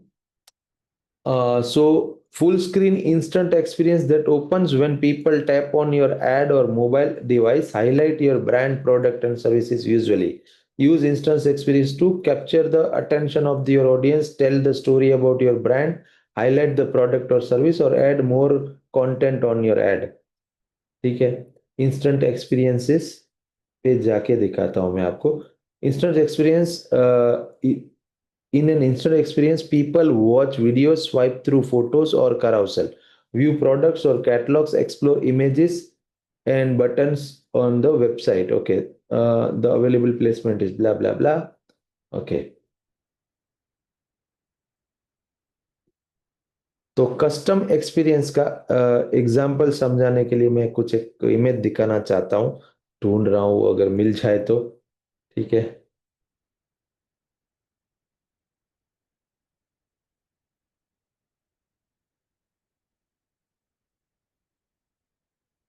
नहीं मिल रहा है, गूगल पे देखते हैं एग्जांपल्स।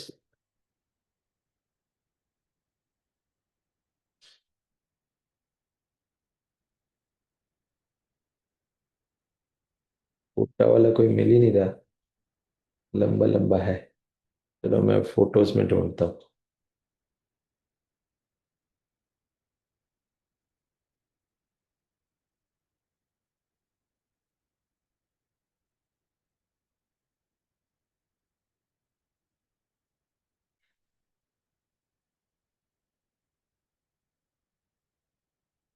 इसको को थोड़ा बड़ा करके दिखाऊंगा तो आपको समझ आएगा।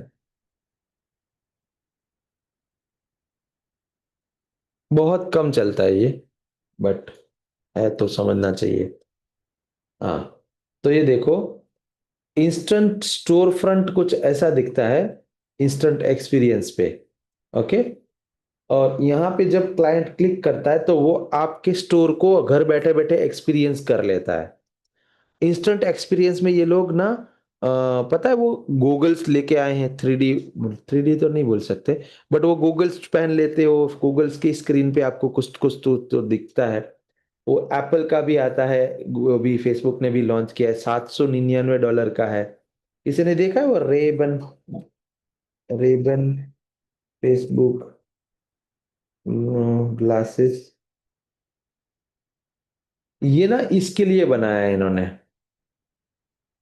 $799 का है ये।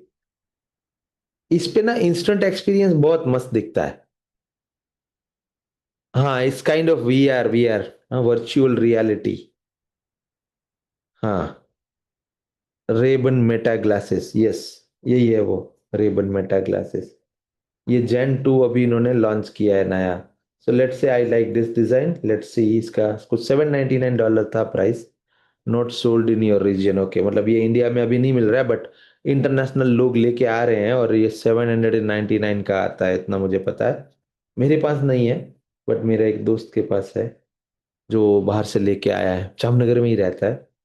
उसका ग्लास मैंने पहन के भी देखा है, मस्त रहता है, कूल होता है एकदम। मतलब यहाँ पे स्क्रीन है ना, इस पे स्क्रीन दिखती है, तो मतलब मैं आपके साथ बात कर रहा हूँ तो वो आपका पूरा डिटेल मुझे दिखाएगा, आपका सोशल प्रोफाइल, ये सब कुछ। तो बहुत ही कमाल की टेक्नोलॉजी है।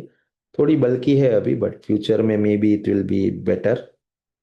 सो बेसिकली ये इंस्टेंट एक्सपीरियंस का ही एक रूप है। उसके बाद है फेसबुक पेज, यानी सेम जैसे इंस्टाग्राम अकाउंट में एंगेजमेंट दिखाया क्लाइंट ने, वैसे ही फेसबुक पेज पे एंगेजमेंट दिखाया कि जो मेरे इस पर्टिकुलर पेज पे एंगेजमेंट दिखा रहा था, यानी कमेंट किया, लाइक किया, शेयर किया, या पेज को विजिट किया, या फिर मैंने कोई पोस्ट डाली थी, उस पोस्ट के ऊपर कुछ कमेंट किया, या लाइक किया, या शेयर किया, या स्वाइप किया, या बटन दबाया, बटन पे टिक किया, वो वोटेवर। सो बेसिकली वो ऑडियंस जो मेरे फेसबुक पेज पे आई है, या फेसबुक पेज के ऊपर एंगेजमेंट किया है। फिर ये शॉपिंग, शॉपिंग मतलब फेसबुक में ना अभी एक ये आता है, मार्केट प्लेस करके आता है, आप लोगों ने अगर देखा है तो मैं आपको दिखाता हूँ, एक सेकेंड। फेसबुक मार्केट प्लेस,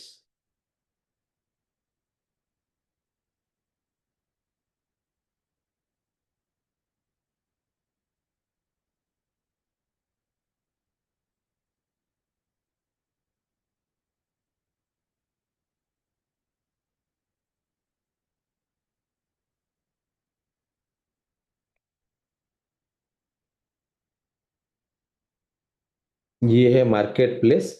यहाँ पे आप अपना लिस्टिंग बना सकते हो, ठीक है, जैसे लोगों ने बना रखे हैं। मोस्ट ऑफ यहाँ पे गाड़ियां बहुत बिकती है, मैंने देखा है, या फिर पता नहीं मुझे ही ज्यादा दिखाते होंगे, क्योंकि मुझे लेनी है तो मैं रिसर्च किया था एक बार, तो तब से वही दिखाया जा रहा है। बट आई डोंट नो, मतलब लोग अलग अलग चीजें बेचते रहते हैं। यहाँ पे देखो, ये कोई कैमरा बेच रहा है 4,500 में, बहुत पुराना। So this is called store. Okay, तो सिंपली ये है शॉपिंग एड्स, यानी आप यहाँ पे कुछ लगाओ और उसके ऊपर फिर ऐड लगाओ, स्पॉन्सर्ड ऐड लगाओ ना। ये भी देखो, ये स्पॉन्सर्ड ऐड है, ये सब ऑर्गेनिक है, यानी कि जो लोगों ने डाला है उसके हिसाब से यहाँ पे दिख रहा है। लोग अपनी ऑटो रिक्शा बेच रहे हैं। उसके बाद है ऑन फेसबुक लिस्टिंग, यानी कि ये वाला। अच्छा, ये सेकेंड हैंड आइटम बेचने के लिए लिस्टिंग नहीं लगाते, वो वाला। So this are the custom audience sources जिसको आप बना सकते हो, और उसके ऊपर फिर रीटारगेटिंग ऐड चला सकते हो। अब इस पे रीटारगेटिंग ऐड कैसे चलाना है ये बताता हूँ। कस्टम ऑडियंस समझ में आया ना, कि बहुत सिंपल है। मतलब कोई भी ऐसा ऑडियंस जो आपसे, आपके पास पहले से है मौजूद, किसी भी रूप में हो, वो आपके फेसबुक पे हो, आपके वेबसाइट पे आया हो, आपका कस्टमर लिस्ट हो, वो उसे कस्टम ऑडियंस कहते हैं। अब कस्टम ऑडियंस को आप कस्टम ऑडियंस पे ऐड कैसे चला सकते हो, यानी इसको कैसे बोल सकते हो कि मुझे ये वाला कस्टम ऑडियंस को ऐड दिखाओ।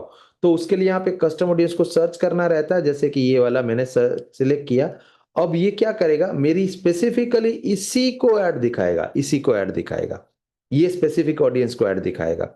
अब मैं इसमें लुक अलाइक भी बना सकता हूँ, बिकॉज मेरे पास कस्टम ऑडियंस है, तो मैं अब लुक अलाइक भी बना सकता हूँ और फिर लुक अलाइक को भी मैं ऐड दिखा सकता हूँ, राइट। तो इस तरह से हम इंक्लूड और एक्सक्लूड कर सकते हैं। तो मैंने इंक्लूड करना सिखाया कि आपने कस्टम ऑडियंस बना के उसको बोला फेसबुक को कि मेरे इन लोगों को, मेरे इन ऑडियंस को ऐड दिखाओ, लुक अलाइक होगा या कस्टम होगा, उसको ऐड दिखाओ। अब इसमें ना एक्सक्लूजन भी डाला जा सकता है। तो लेट्स से कि कोई व्यक्ति है जो से आपसे प्रोडक्ट खरीद चुका है, अब आप उसको ऐड नहीं दिखाना चाहते, लेकिन वो आपकी कस्टम ऑडियंस में भी होगा, क्योंकि वो आपकी वेबसाइट पे आया था तभी तो आपसे खरीदा है, एग्जाम्पल के लिए।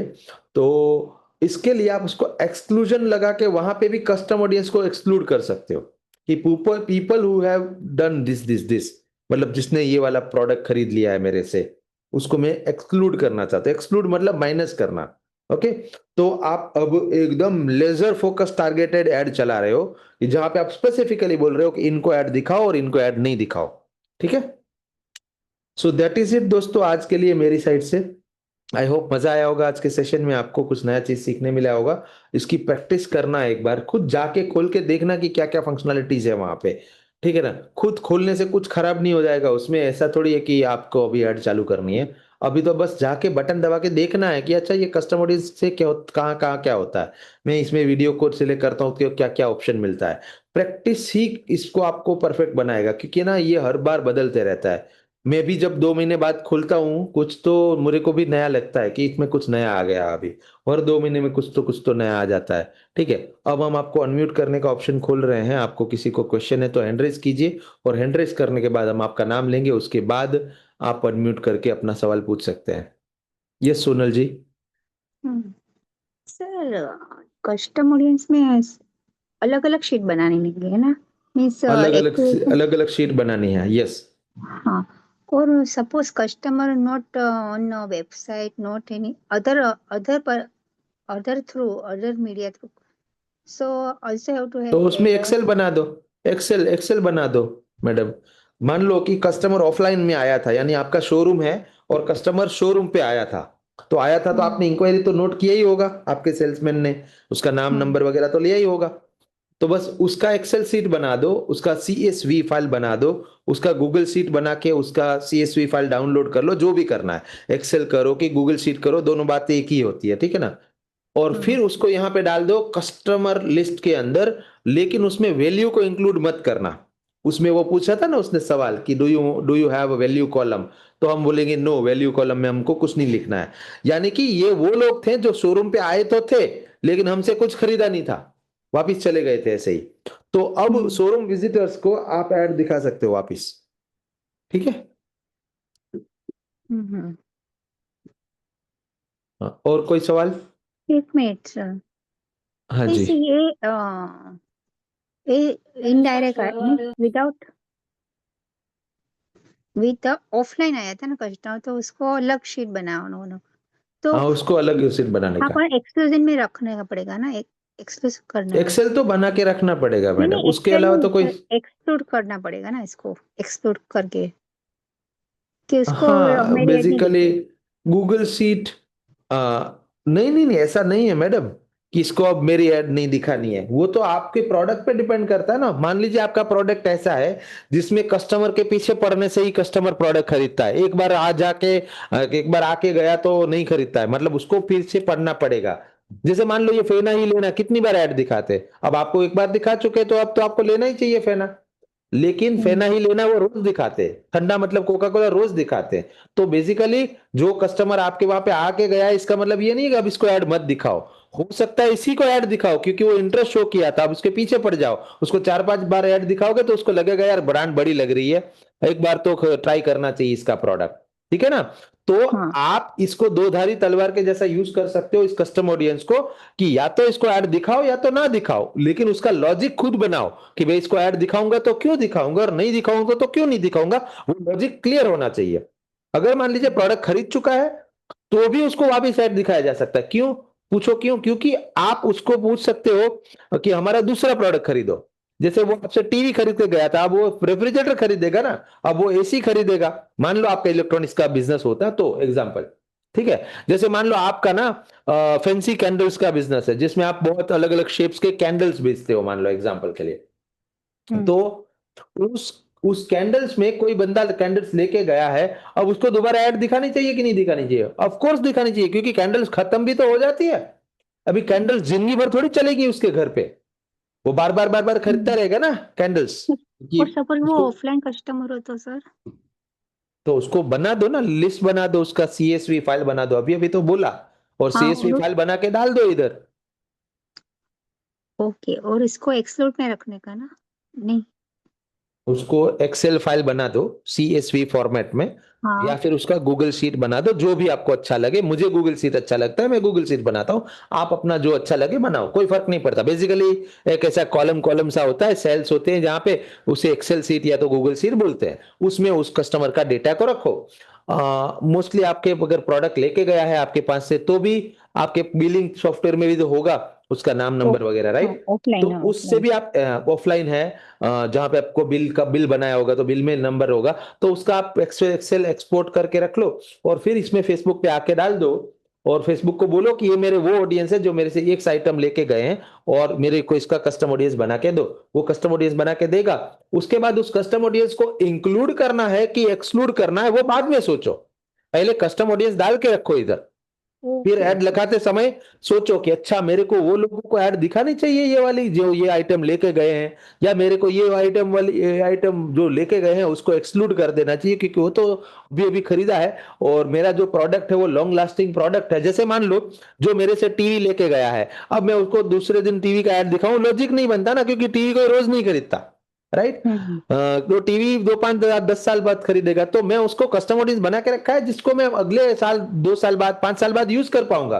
लेकिन अभी मैं उसको एक्सक्लूड कर ओके। दूंगा कि अब मैं टीवी का ऐड चला रहा हूं, मैं इसको एक्सक्लूड कर दिया कि इसको मत दिखाना, जिससे हमारा पैसा बचे। अब इंक्लूड हाँ एक्सक्लूड समझ में आया? हाँ sir, sure sure, thank you thank चलिए, डन। यस अरसलान जी। हाँ हेलो सर। यस। सर जैसे आपने इसके पहले हमको गूगल एड्स बताया था, और ये हाँ जो मेटा एड्स है, ये जो दोनों हाँ प्लेटफॉर्म है, ये दोनों का हाँ। पर्पस सेम है या दोनों से अलग अलग है?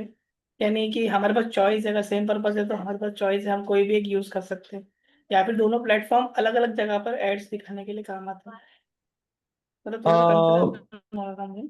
देखो देखो देखो, अगर आपका प्रोडक्ट इंटेंट बेस्ड आइटम है ना, तो Google will be better better platform for you, product based अगर है तो।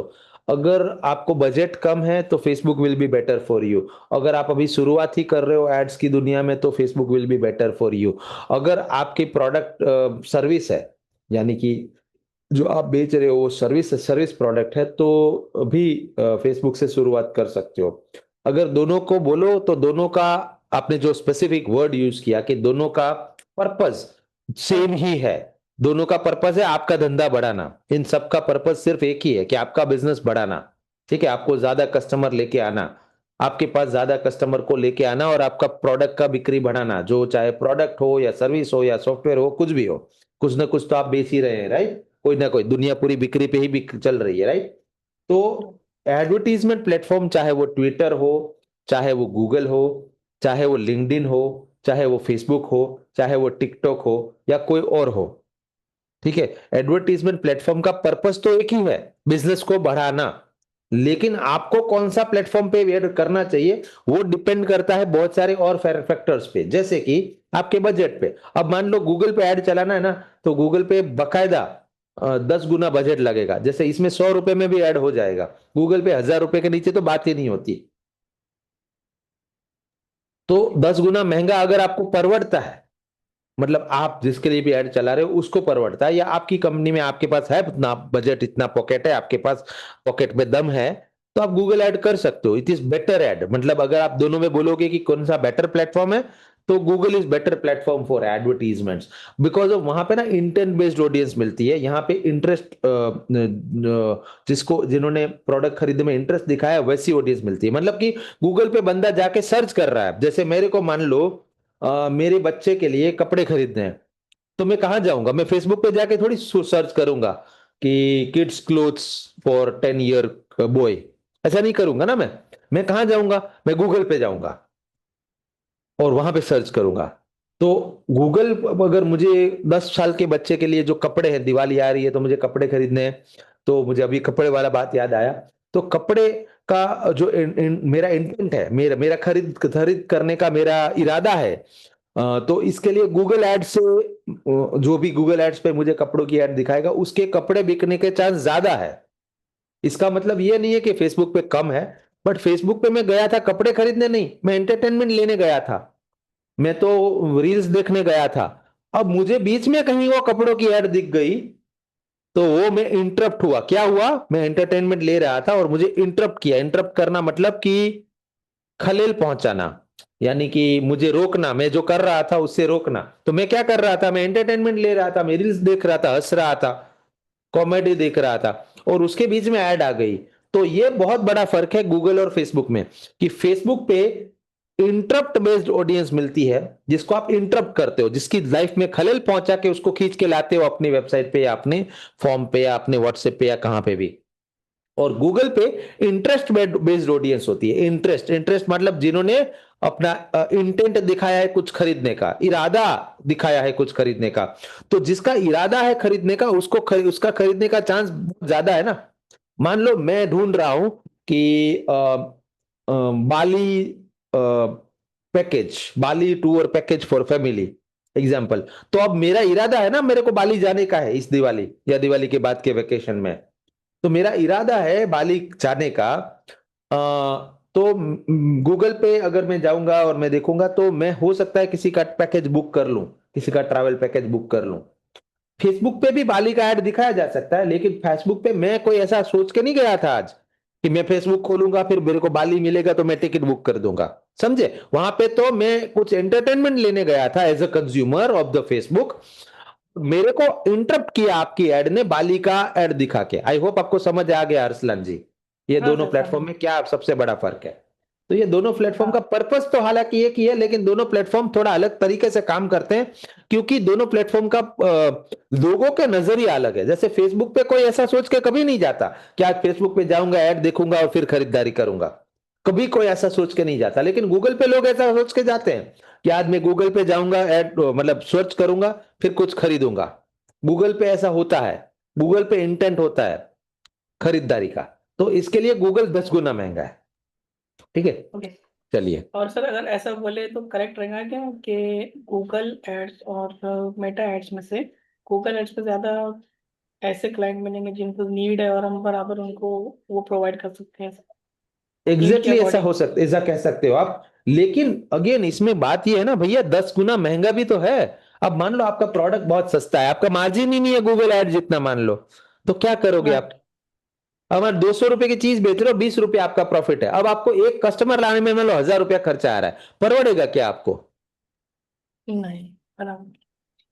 तो आपका मार्जिन हाई होना चाहिए, आपकी या तो एलटीवी हाई होनी चाहिए, या तो मार्जिन हाई हो या तो एलटीवी हाई हो, तो ही आपको गूगल जमेगा, वरना नहीं जमेगा। तो एलटीवी का मतलब होता है life time value of the customer. यानी मान लो मेरा प्रोडक्ट में मेरा मार्जिन मान लो सिर्फ 200 रुपए ही है, लेकिन वो कस्टमर ना बार बार मेरे से खरीदेगा। जैसे मान लो मैं इंटरनेट कनेक्शन बेचता हूं एग्जाम्पल के लिए, अब मेरा इंटरनेट कनेक्शन है 500 रुपए पर महीना, जिसमें मेरा मार्जिन है 200 रुपया मान लो। लेकिन जब आप मेरे से मंथली कनेक्शन खरीदोगे, तो आप एक बार के लिए तो खरीदोगे नहीं कि हाँ इस महीने में इंटरनेट डलवाता हूं अगले महीने निकाल दूंगा। ऐसा तो होता नहीं है। लोग जनरली 12 महीने का पैकेज लेते हैं, या फिर उससे भी लंबा पैकेज लेते हैं, या फिर सालों साल चलाते ही रहते हैं। एक बार जो खरीदता है वो जनरली निकालता नहीं, अनलेस एंड अनटिल उनका शिफ्टिंग हो जाए, वो दूसरे शहर में रहना चला जाए। ठीक है, तो उस केस में मान लो मेरी कंपनी है जो इंटरनेट कनेक्शन बेचती है, उसमें मार्जिन भले ही 200 रुपए हो, लेकिन फिर भी मैं गूगल ऐड चला सकता हूं। क्यों? क्योंकि जब कस्टमर आएगा, मान लो मेरे को उसको लाने का खर्चा आ रहा है 800 रुपए, 1000 रुपए, एक लीड का कॉस्ट आ रहा है मेरे को, मान लो उतना ज्यादा, एक कस्टमर को कन्वर्ट करने का कॉस्ट आ रहा है 1000 रुपए, लेकिन फिर भी मेरे को परवड़ेगा। क्यों? क्योंकि वो 12 महीने का खरीदेगा ना। तो 12 महीना में मेरे को 2400 रुपए का प्रॉफिट होने वाला है, यानी कि 200 रुपए पर महीने का प्रॉफिट के हिसाब से 2400 का प्रॉफिट है। उसमें मैं अगर 1000 रुपए दे भी दूं एक ऐड के लिए, तो भी मेरे को 1400 का प्रॉफिट हो गया ना, क्लीन प्रॉफिट। तो इसके लिए ये अरिथमेटिक बिठाना पड़ता है कि किधर ऐड करना है, प्रोडक्ट के ऊपर, प्रोडक्ट के ऊपर, प्रोडक्ट के मार्जिन के ऊपर, कंपनी के ऊपर। कई बार तो देखोगे ना आप कि जिसपे प्रोडक्ट का मार्जिन भी नहीं है इतना, फिर भी वो लोग ऐड चला रहे, गूगल पे भी चला रहे।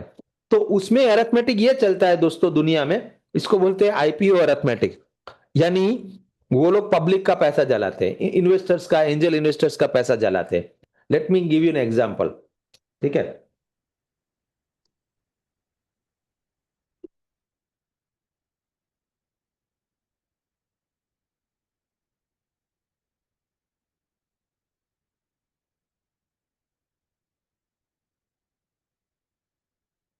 Let me give you an example.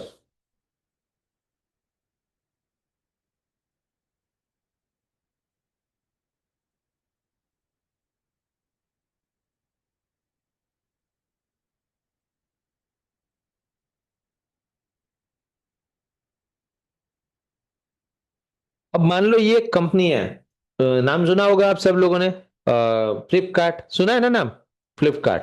वहां पे अपन अमेजोन के जैसा कुछ आइटम खरीदने जाते हैं। अब ये कंपनी ने मार्च में जो एंड हुआ 2024-2025 का फाइनेंशियल ईयर, उसमें 5,189 करोड़ का लॉस किया था। मतलब इस तो पैसा भी नहीं कमा रहे ये लोग, तो कमाना तो छोड़ो, नुकसान कर रहे हैं, लेकिन फिर भी ऐड चला रहे हैं। गूगल पे चला रहे हैं, यूट्यूब पे चला रहे हैं, टीवी पे चला रहे हैं, हर जगह चला रहे हैं। क्यों? क्योंकि इनकी जेब का पैसा नहीं है ना, इन्वेस्टर का पैसा है, इन्वेस्टर का पैसा है। तो जो जो भी लोग फ्लिपकार्ट में इन्वेस्ट करते हैं ना, जो भी मतलब फ्लिपकार्ट को तो अभी हालांकि उनका जो वॉलमार्ट कंपनी है उसने खरीद लिया है, बट वॉलमार्ट को भी कुछ ना कुछ इन्वेस्टमेंट मिलता है। तो ये लोग पैसा जला रहे हैं, नुकसान कर रहे हैं। सोचो, हमको शायद जिंदगी लग जाएगी इतना पैसा कमाने में जितना वो एक साल में नुकसान कर रहे हैं। हम अगर जिंदगी भर लगे रहे तब भी 5,189 करोड़ कमा नहीं सकते, या कमा भी सकते हैं, डिपेंड करता है। बट 5,189 करोड़ वो एक साल में जला देते हैं। जला देना मतलब नुकसान करना, वो जलाना ही हुआ ना। फिर भी वो ऐड चलाते हैं क्योंकि उनको इन्वेस्टर का पैसा आया है। सो ये डिपेंड करता है दोस्तों कि आप किस सिनेरियो पे बात कर रहे हो। तो बहुत सारी कंपनियां हैं, जैसे जोमेटो है, वो भी नुकसान ही कर रहे हैं ऑलमोस्ट। शायद इस साल से वो प्रॉफिटेबल बने हैं, मैंने रिसेंट चेक नहीं किया है।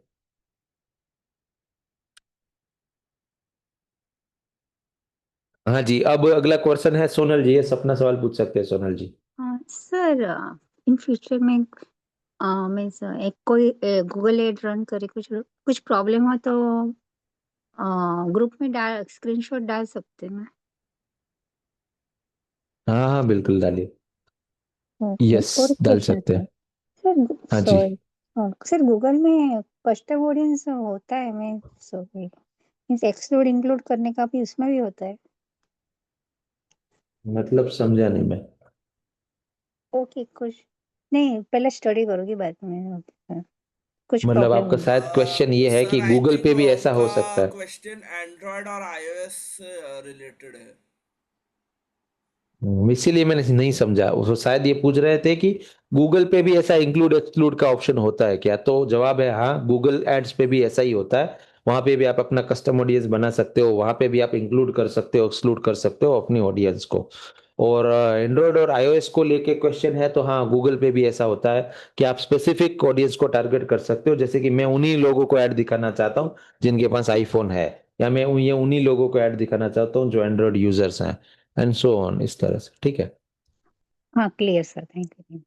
ओके, यस चार्मी जी आप अपना क्वेश्चन पूछ सकते हैं। सर हमने intent and interest based ads के ऊपर जो आपने बोला, Google ads and Facebook ads का मेन डिफरेंस, तो फॉर हाँ प्रोडक्ट्स लाइक जैसे मेरा प्रोडक्ट है विच इज आउटफिट्स या फिर क्लोथिंग हो गया या फिर ज्वेलरी हो गया, तो उसके लिए लॉट ऑफ हाँ पीपल गो ऑन पिंटरेस्ट। तो लोग पिंटरेस्ट पे हाँ भी जाते हैं, सर्च करते हैं कि अच्छा मेरे को कैसे कंटेंट चाहिए। आजकल मैंने देखा है, बिकॉज मेरे पापा का बुटीक है, पीपल वो लोग ना पिंटरेस्ट में देख के बोलते हैं मेरे को ये डिजाइन चाहिए, मेरे को ये डिजाइन चाहिए। ऑल्सो ज्वेलरी पे भी होता है, लाइफस्टाइल पे भी होता है। तो पिंटरेस्ट कितना हद तक, एंड पिंटरेस्ट पे भी एड्स चलते हैं, तो टू व्हाट एक्सटेंट पिंटरेस्ट भी गूगल की तरह काम कर सकता है? टेक्निकली तो फेसबुक भी गूगल की तरह काम कर सकता है। क्यों पता है? क्योंकि जब आप अपना लुक लाइक बिल्ड करोगे, जब आप अपना कस्टम ऑडियंस बिल्ड करोगे, तो ऑलरेडी उसका पिक्सल ट्रेन हुआ है ना। जिसको पता है कि मेरे को किस प्रकार के लोगों की ऐड दिखानी है, तो वहां पे भी आप दिखा सकते हो टेक्निकली। जैसे ये सीजनल आइटम है, आपने ऐसा सीजन वाइज फिल्टर मारा कि अब नवरात्रि ड्रेसेस बिकेंगे, ठीक है, अब नवरात्रि के क्लोथ्स जो है वो या तो लोग भाड़े पे लेंगे या तो खरीदेंगे, ठीक है। तो कुछ लोग होते हैं जो सोचते हैं कि अच्छा एक दिन का भाड़ा है 1,000 रुपए, 9,000 में 9,000 के बदले अगर 10-12,000 डालू तो मेरा खुद का कस्टम भी सिल जाएगा और मैं किसी का पहना हुआ क्यों खरीदूं। तो ऐसा खरीदारी भी होती होंगी। तो अगर आपने उस स्पेसिफिक उस टाइम पीरियड में आपने अपनी ऐड चलाई फेसबुक पे, तो भी वो ऑलमोस्ट बिक्री बढ़ेगी ही। तो अभी के लिए पिंटरेस्ट ऐड कर सकते हो definitely, but you can not consider Pinterest as a Google. Google तो बाप है सबका, उसके पास जितना डेटा है उतना किसी के पास नहीं है। तो अगेन पिंटरेस्ट पे ऐड चला सकते हो, but Pinterest is not a Google. थोड़ा बहुत मैच हो रहा है बिकॉज ऑफ पिंटरेस्ट पे लोग जाके अपना इंटेंट बेस्ड रिसर्च कर रहे हैं, और बिकॉज इंटेंट बेस्ड रिसर्च कर रहे हैं तो आप उस इंटेंट के ऊपर, उस इंटेंट यानी उस इरादे के ऊपर ऐड चला सकते हो, उस इंटेंट के ऊपर ऐड चला सकते हो, and so on. So I would recommend you to start with Facebook first because it's most easy, fast, and क्या बोलते हैं, cheap। एक्सपीरियंस हासिल कर लो इससे। अच्छा, ऐसा क्यों करना है पता है? इसका एक छोटा सा हिडन सीक्रेट है, बताता हूँ। हिडन सीक्रेट ये है कि अगर मान लो डायरेक्टली गए किसी और प्लेटफॉर्म पे जो महंगा है कंपेयर टू फेसबुक मान लो, और जो भी इंटरेस्ट बेस्ड प्लेटफॉर्म होंगे ना वो महंगे ही होंगे फेसबुक के मुकाबले, तो आपने बिना अपना मीडिया को टेस्ट किए, बिना अपना क्रिएटिव्स को टेस्ट किए, बिना अपना वीडियोस को टेस्ट किए अगर ऐड चालू किया गूगल पे, और मान लो लोगों को मीडिया ही नहीं समझ आया, लोगों को आपका वीडियो ही नहीं पसंद आया, तो आपका पैसा फालतू में जल जाएगा ना। तो इसके लिए पहले टेस्ट कर लो उस वीडियो को फेसबुक पे। गूगल पे चलाने से पहले फेसबुक पे टेस्ट कर लो कि लोग ये समझ पा रहे हैं क्या जो मैं कहना चाह रहा हूं, क्योंकि वीडियो में लोगों को समझा पाना भी, आपको कन्विंस कर पाना भी एक कला है ना अपने में, अपने आप में। Yes sir. तो वो अपना वीडियो को प्रूव कर लो फेसबुक पे चला के, जब फेसबुक पे अच्छा खासा चले फिर उसको गूगल पे चलाओ, फिर उसको पिंटरेस्ट पे चलाओ, ठीक है। Okay so Facebook is a experimental ground for us, जहां पे हम एक्सपेरिमेंट करेंगे क्योंकि वो सस्ता है एक्सपेरिमेंट करने के लिए। Okay okay sir, thank you sir. Thank you everyone, मिलते हैं शाम को ऐसे में बैच के अंदर 4 बजे। विजय आर यू देयर? 4 बजे का ही है ना टाइम आज का? हाँ, social media marketing. Okay done, thank you everyone.